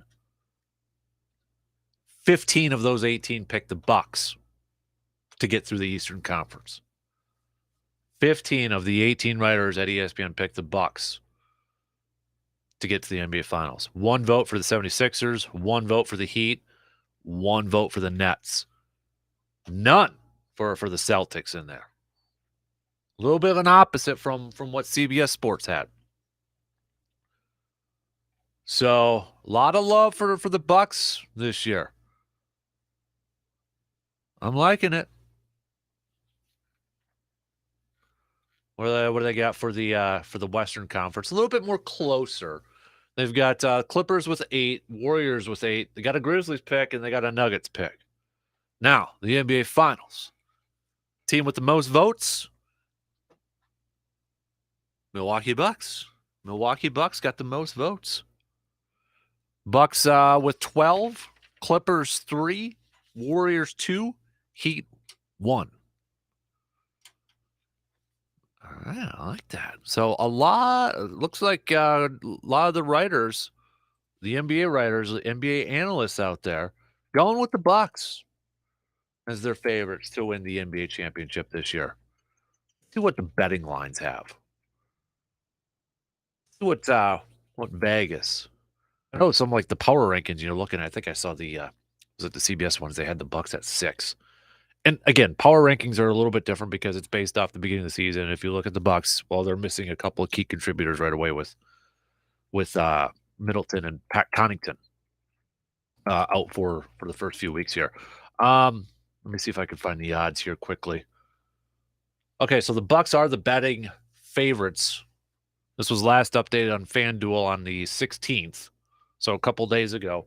But the Bucks are the betting favorites at a plus 550.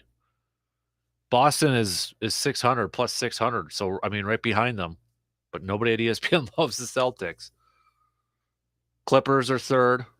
Golden State are tied with Golden State for third, and then you have Brooklyn and Phoenix rounding it out there. So yeah, Vegas riding with the Bucks. Majority of the writers and the analysts out there riding with the Bucks. I might as well tell you right now, we're making our picks, but I'm riding with the Bucks too. I mean, why not? Why the hell not? Let's do it. But I've got high expectations for this team this year. Any year with the Greek Freak Giannis on it, it should be championship or bust at that point. It should be winning the whole title, and anything short of that, a little bit of a disappointment.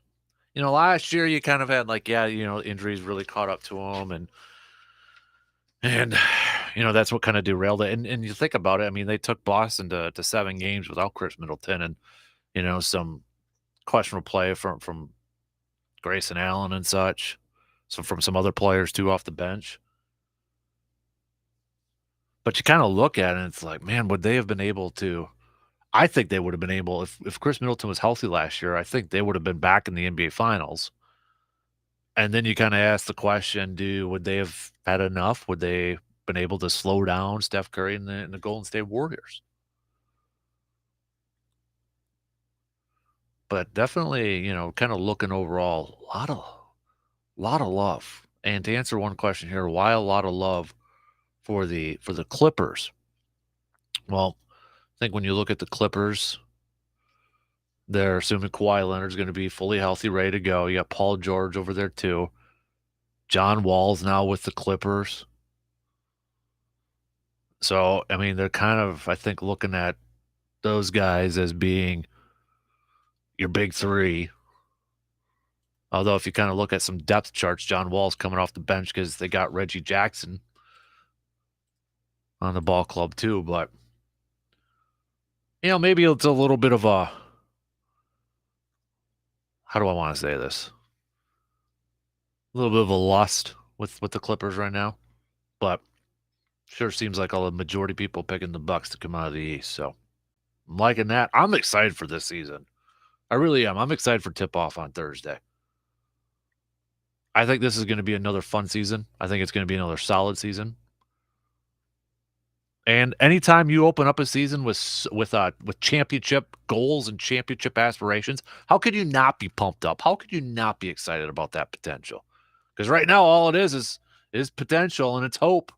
We haven't seen anything yet.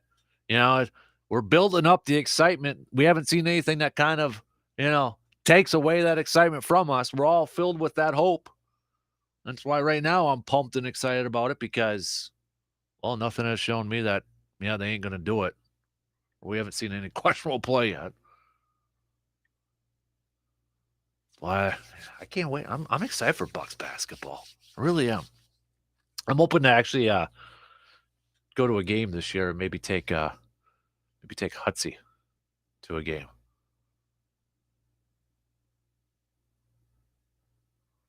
I think I misspoke on the Bucks schedule here too. Let me just double check here. Bucks. Let me try to bring it up here. The Bucks. So they open up at Philadelphia. Then they're at home. for a good stretch at the beginning of the year. I think I mixed it up. I think I said they were on the at home opening up and then on the road. No, they're on the road and then they stay home there for a little bit. So on the road against Philadelphia, coverage is going to begin on the radio dials here at 6 o'clock on Thursday. Tip offs at 6:30, but then they're at home for 1, 2, 3, 4, 5, 6 straight games. Then they go to Minnesota for a quick trip. Then they come back home against Oklahoma City. So they won't have to be doing a whole lot of traveling for the first few weeks of the season. First time they got to kind of leave the Midwest-ish, I mean, outside of the Philadelphia, but would be Atlanta on November 7th. But if we kind of are, I know the report out there for Chris Middleton was about 3 weeks, 3, 4 weeks. So maybe kind of targeting the beginning of December, end of November. So maybe, Bucks have a little 4-game home streak or home stretch here on November 21st. Or that Friday, December 2nd game against the Lakers.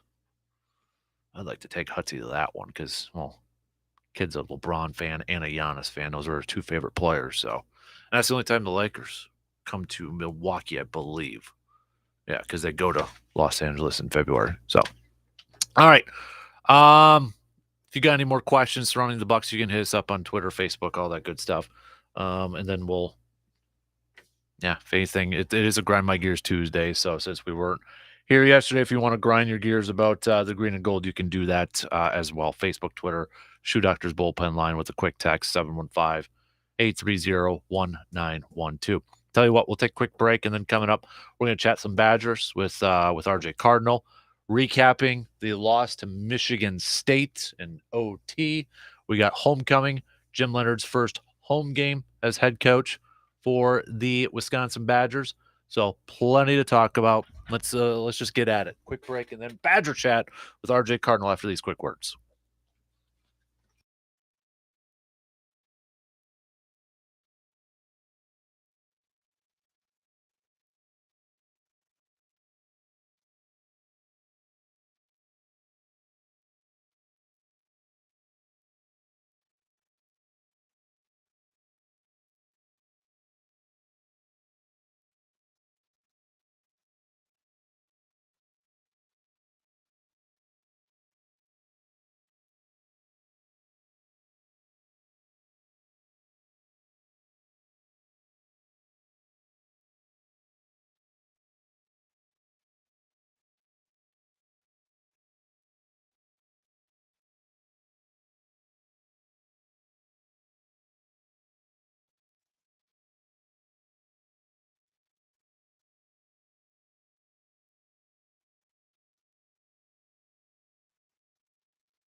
Homecoming weekend for the Wisconsin Badgers as they return home and get set to face Purdue.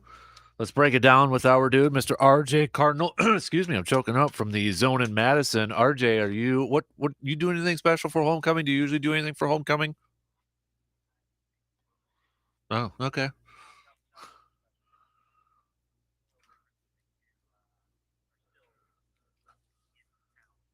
Yeah.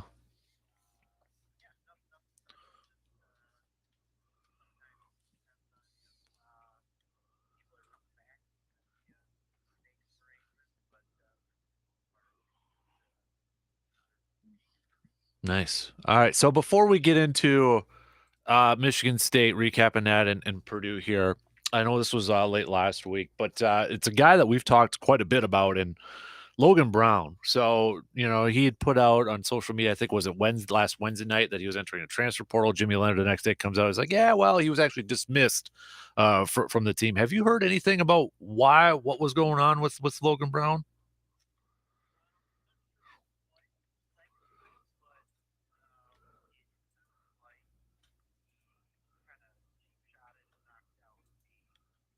Oof.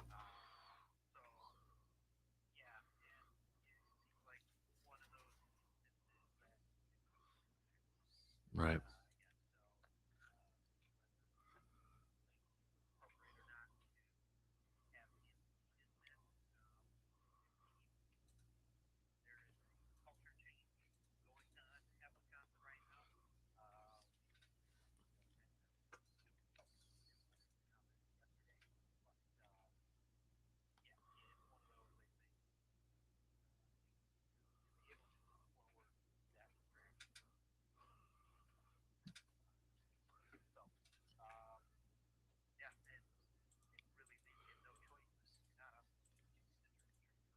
Right.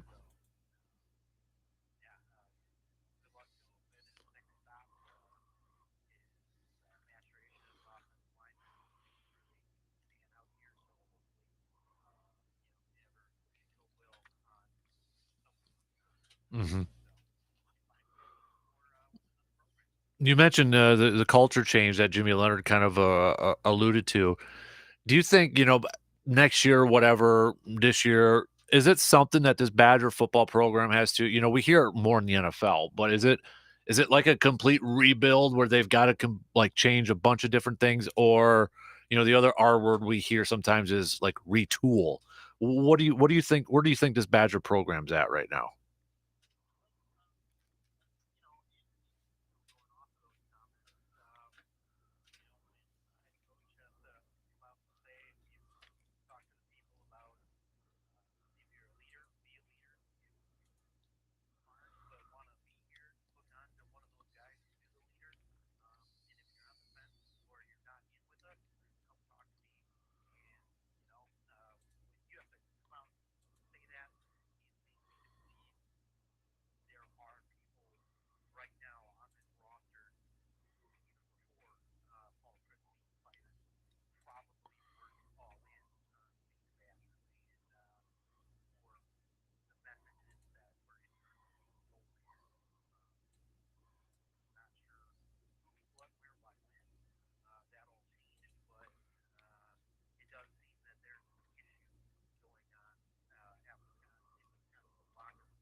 So recapping that loss to Michigan State, is there anything that you take positive from that outcome or from that game, I should say?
RJ Cardinal, our Badger analyst, joining us here this week. So Purdue comes to town.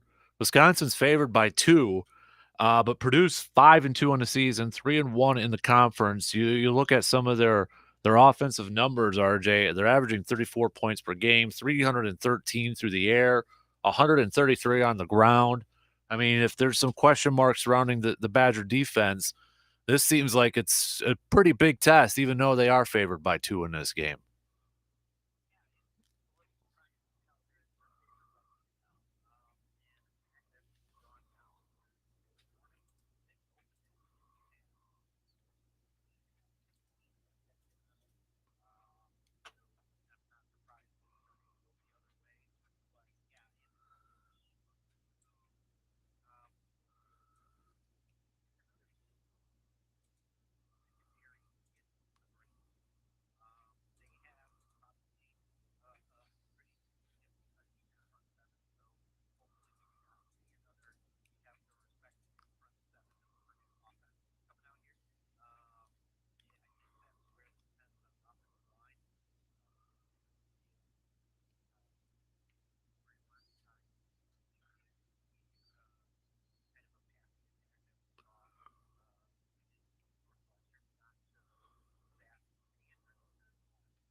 So, I mean, looking, at, I guess, yeah, there's articles out there about, Jimmy Leonard and, I know Jeff Patrikas, has written some stuff about, Jimmy Leonard and his future, sidelines. I think everybody just assumes that he's going to be the head coach for next year. But I mean, when you look at what you've seen in these first couple of games, have we seen anything like completely different with Jimmy Leonard on the sidelines? I know it's a very small sample size, RJ, and maybe we'll be able to better tell at home when you kind of see it in person. But have you seen anything different mindset wise, anything from the first 2 games with Jimmy Leonard?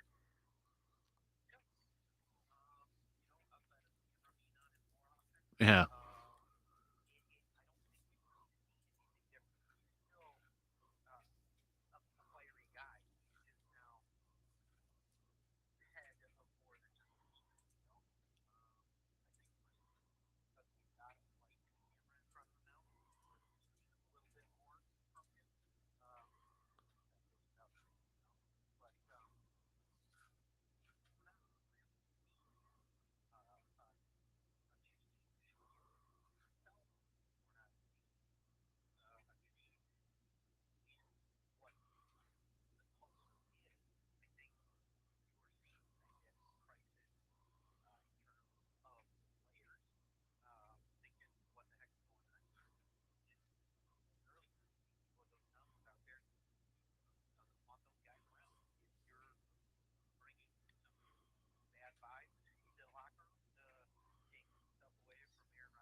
And I think that's, Jimmy Leonard, I know, had a quote saying, "We need to know who is in, who is out, make it clear."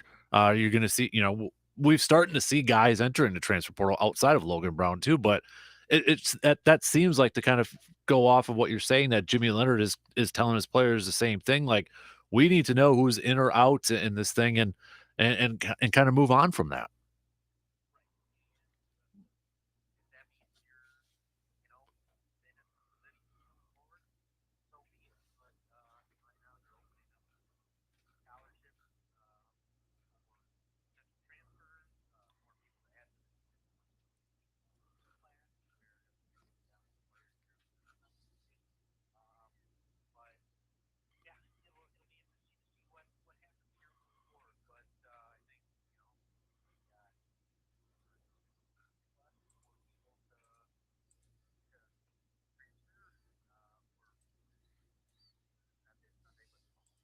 Hmm.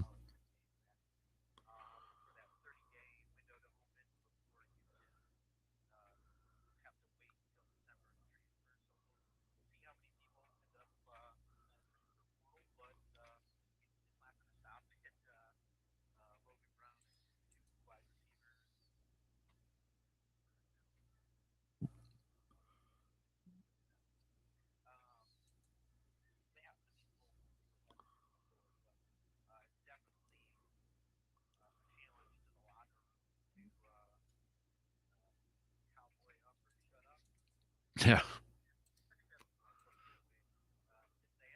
Yeah.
Hmm.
Right. To kind of wrap it up here, RJ, got to give a shout out to Badger women's volleyball coming off of a big win against number 24 Michigan. By the way, Badgers ranked number 5 in the country, but they got Michigan State coming up on Friday, then a rematch against Michigan on Sunday. But next week, if you're looking to check out their match against number 3 Nebraska, or either number 10 Minnesota, according to uwbadgers.com, that's already sold out for those next week.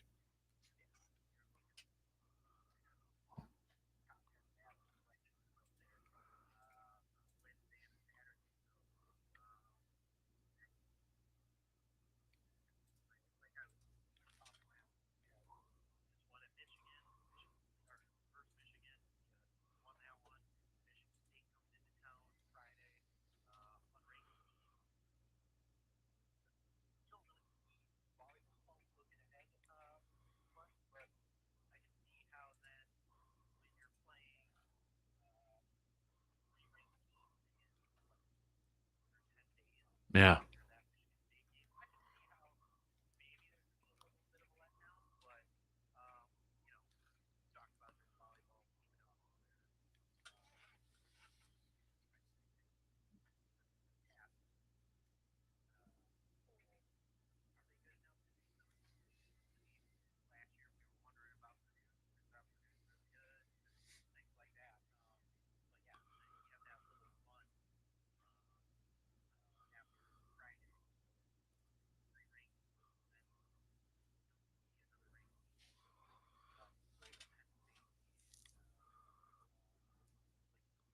Yeah.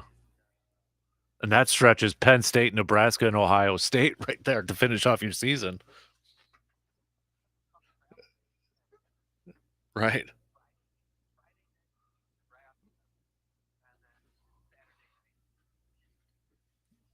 Yep. Right after Thanksgiving, too.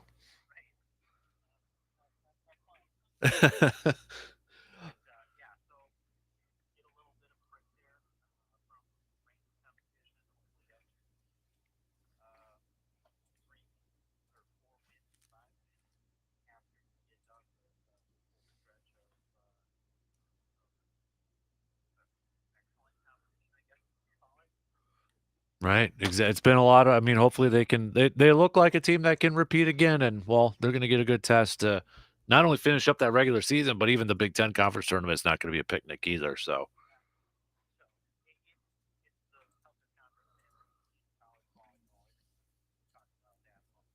yep.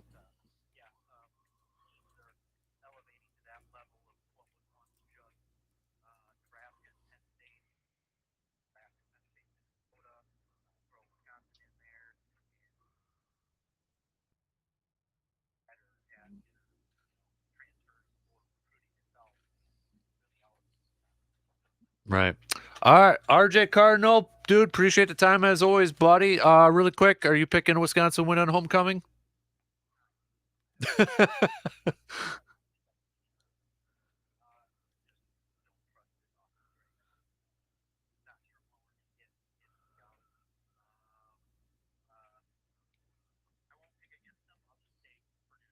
All right, there you go. RJ, appreciate appreciate it, buddy. Enjoy the game, and we'll catch up with you next week. Okay. You got it. RJ Cardinal joining us here for a little bit this morning. We got to take a quick break, and then we're going to wrap up things on this Tuesday morning. Quick update on Randall Cobb is an IR stint in his future, and maybe some more receiving help coming for Green Bay.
Wrapping things up here on this Tuesday morning. Let's cover the bases. A few things here. So nothing official yet, but Randall Cobb, it seems like, avoided a major injury. In fact, he went on Instagram last night because everybody goes on Instagram to post, cryptic messages and meetings and all that. But kind of given the illusion he thought he was done for the year. And Aaron Rodgers kind of talked about it after the game too, but he thought he was done with the year. But Randall Cobb posting on Instagram that he will be back soon. Now, soon is define that. It could be a IR stint for a few weeks and then back, or maybe they feel like he could be back in a couple weeks. I don't know. But Packers could be getting Sammy Watkins back this week. We'll know more tomorrow on the when the Packers return to practice, if that practice window has opened up for Sammy Watkins. But sure seems like that. I would think, yeah. If I were a betting man, I think he's going to practice. Now the big question is going to be whether he's going to be able to play this week and if they feel like he's ready or not. And they might have to force him to because, well, if Christian Watson's still out with a hammy, now you got Randall Cobb out. You can't elevate Juwan Winfrey to the active roster unless you actually promote him there and keep him there because you've already used up all of your game day, designations for him. So Packers, they need some receiving help. Amari Rodgers might be getting more time on the field for receiving help. He got replaced again with the kick return. Saw Nixon doing some returns there, but now with Randall Cobb, banged up, we might see Amari Rodgers actually on the field a little bit more there. So, yeah, maybe we'll know a little bit more from Aaron today. His mindset, where he's at with this whole thing, with his chat with his good buddy Pat McAfee later on today, but I'm pretty sure it'll be a little bit more of the, yeah, we're not playing well. Yeah, we got to do this, but we're not panicking or anything like that. But if anything's notable, obviously we'll chat about it tomorrow. Some other stuff, as we mentioned, the NBA season does kick off tonight. You got 2 games on the docket. Philadelphia taking on Boston at 6:30, and then after that, it's the West Coast game with the Lakers and Golden State Warriors. Bucks again will tip off their season Thursday, which you can hear right here on the radio dials on 105.1 FM and 790 AM starting at 6. Major League Baseball, we're going to try to get this Game 5 in between the Yankees and the Guardians. Let's hope it doesn't get postponed again. But you got 2 games. You got a day game 3:07 with that Cleveland and New York game. And then tonight, Game 1 between the Phillies and the Padres. Game 1 of the NLCS. 2 wildcard teams going at it for a spot in the World Series. And then the Yankees win, it'll be all chalk on the American League side. Winner of between the Yankees and the Guardians, they get a date with the Astros. So the Astros just kind of hanging around and waiting to see who they're going to play. Which one surprised you the most? Was it the Phillies taking out the Dodgers, or Phillies taking out the Braves, or the Padres taking out the Dodgers? I think I might go with the Padres actually taking out the Dodgers. I think that one surprised me a little bit more. All right, some other stuff on the docket here too. If you're looking at the game last night's, in case you're just waking up, maybe Broncos falling to the Chargers, so the Broncos now down to 2-4. Russell Wilson apparently suffering a hamstring injury in the fourth quarter of last night's overtime loss. 6 games into the season, we can probably throw out. We can almost do this every week if you wanted to. 7 weeks in, 8 weeks in, 9 weeks in. But 6 weeks into the season, when you look at some of these teams in the NFL, which one, I guess, maybe this is most surprising to you in a disappointing way?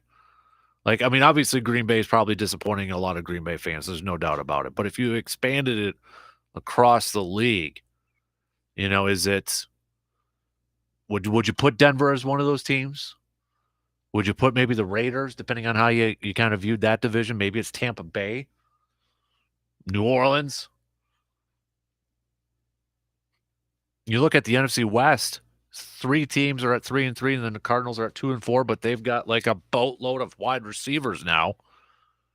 I don't know. Like this is a crazy NFL season so far, I feel like. Buffalo's doing their thing. They're 5-1. They're the one team that, is playing like everybody kind of expected them to. They're the best team in the league right now. Sorry, Philly.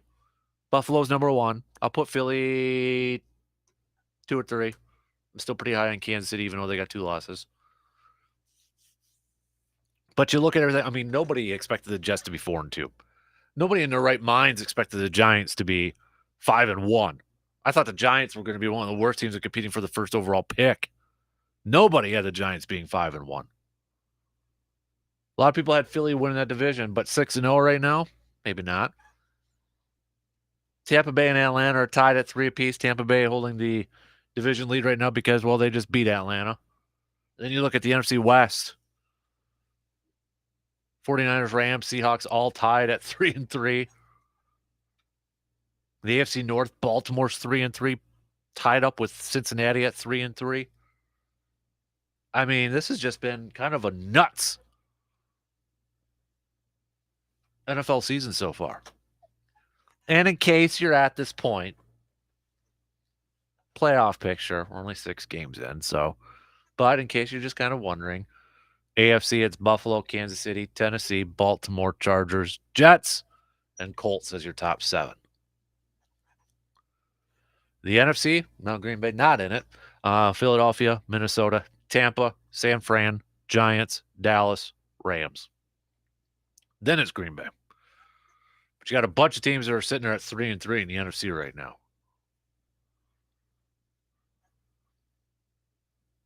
There's a lot of tie-breaking scenarios on this thing that doesn't even matter because it's just only 6 freaking games into the season. So, but, yeah. Ugh. All right, so for tomorrow, think about your NBA picks. What are your predictions for this? How far do you have the Bucks winning it? What is the biggest threat to the Bucks? Let me ask this for tomorrow. Think about it for a little bit. Who is the biggest threat to the Bucks in the Eastern Conference? If we're just looking at the conference, who is the biggest threat to the Bucks in the Eastern Conference? Are you going to go with Boston? You look at Boston. Hey, their head coach suspended for a year. How much will that affect the Celtics? You look at the 76ers. It's like a dang fly in the studio here or something like that, buzzing around here. You look at the 76ers. All right, yeah. They got Joel Embiid, one of the better players in the entire league. You got James Harden. They brought in P.J. Tucker. They got Tobias Harris. I mean, they're a talented team. Do you trust them, though? Kind of the same with Brooklyn. KD, Kyrie, and Ben Simmons is over there. But do you trust them? Chicago, I mean, took a step last year. Can they do it again this year? Miami. Who is the biggest threat to the Bucks in the Eastern Conference? And I mean, if you're a T-Wolves fan, I got to imagine you'd be excited for this upcoming season. You made the postseason last year. You bring in Rudy Gobert in the offseason. I mean, your front court with Rudy Gobert and Karl Anthony Towns, it's pretty darn good. And then you got Anthony Edwards playing your 2. D'Angelo Russell is your point. I mean, if I'm a T-Wolves fan, I'd be excited about this upcoming season too.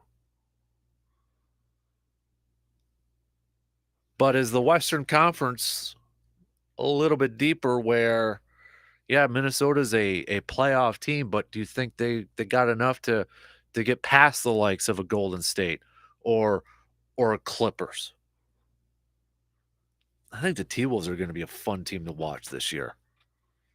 I really do. I like Karl Anthony Towns. I mean, he is just Mr. Solid. Anthony Edwards is a young, talented dude. Rudy Gobert is going to give you that defense down low. D'Angelo Russell might be a wild card player. I mean, if he can play at a consistently high level, dude averaged 18 points a game and 7 assists last year. I know a lot of people can kind of give or take with him, but if he can be consistent back there, I think the T-Wolves are going to be a fun team to watch too. I'm excited. I know, a lot of people don't like the NBA or get annoyed with it. I have my issues with it. I get annoyed with it, but I'm excited to get a little Bucks and T-Wolves action in because I think both these teams are going to be pretty darn solid this year. So tomorrow, give me your picks. Who is the biggest threat to the Bucks in the Eastern Conference? Okay. So think about that, and you can hit me up along with stock reports. Stock reports are going to be due tomorrow. Whose stock is up and whose stock is down. Also tomorrow, we'll chat a little bit more green and gold as the Packers will return to practice. I want to hit up the offensive line talk. A little bit more tomorrow. We may know what the offensive line is going to look like tomorrow, depending on how much the reporters are going to be able to view at practice. But I want to hit this up about who do you think should be the starting five for this offensive line? Is it as simple as taking Royce Newman out, putting Elton Jenkins in at guard, and putting Yash over at right tackle? Do you put the rookie Zach Tom in, who had a fantastic preseason, was one of the only rookies to not allow a pressure? Do you give that young guy a chance? If you had to reshuffle this whole offensive line, what would yours look like? So I want to hit that up tomorrow too. Okay? So we got lots to get to here. I'm giving you guys some homework assignments. Okay? I'm going to give you some homework assignments, but it should be fun. Bring the analysis. DP and the Danettes, they're going to be up next. They got a loaded program, it sounds like, with a bunch of guests on there too. So the rest of you have a fantastic Tuesday, okay? We'll be back at it again tomorrow morning, just past 6 a.m. Talk to you then.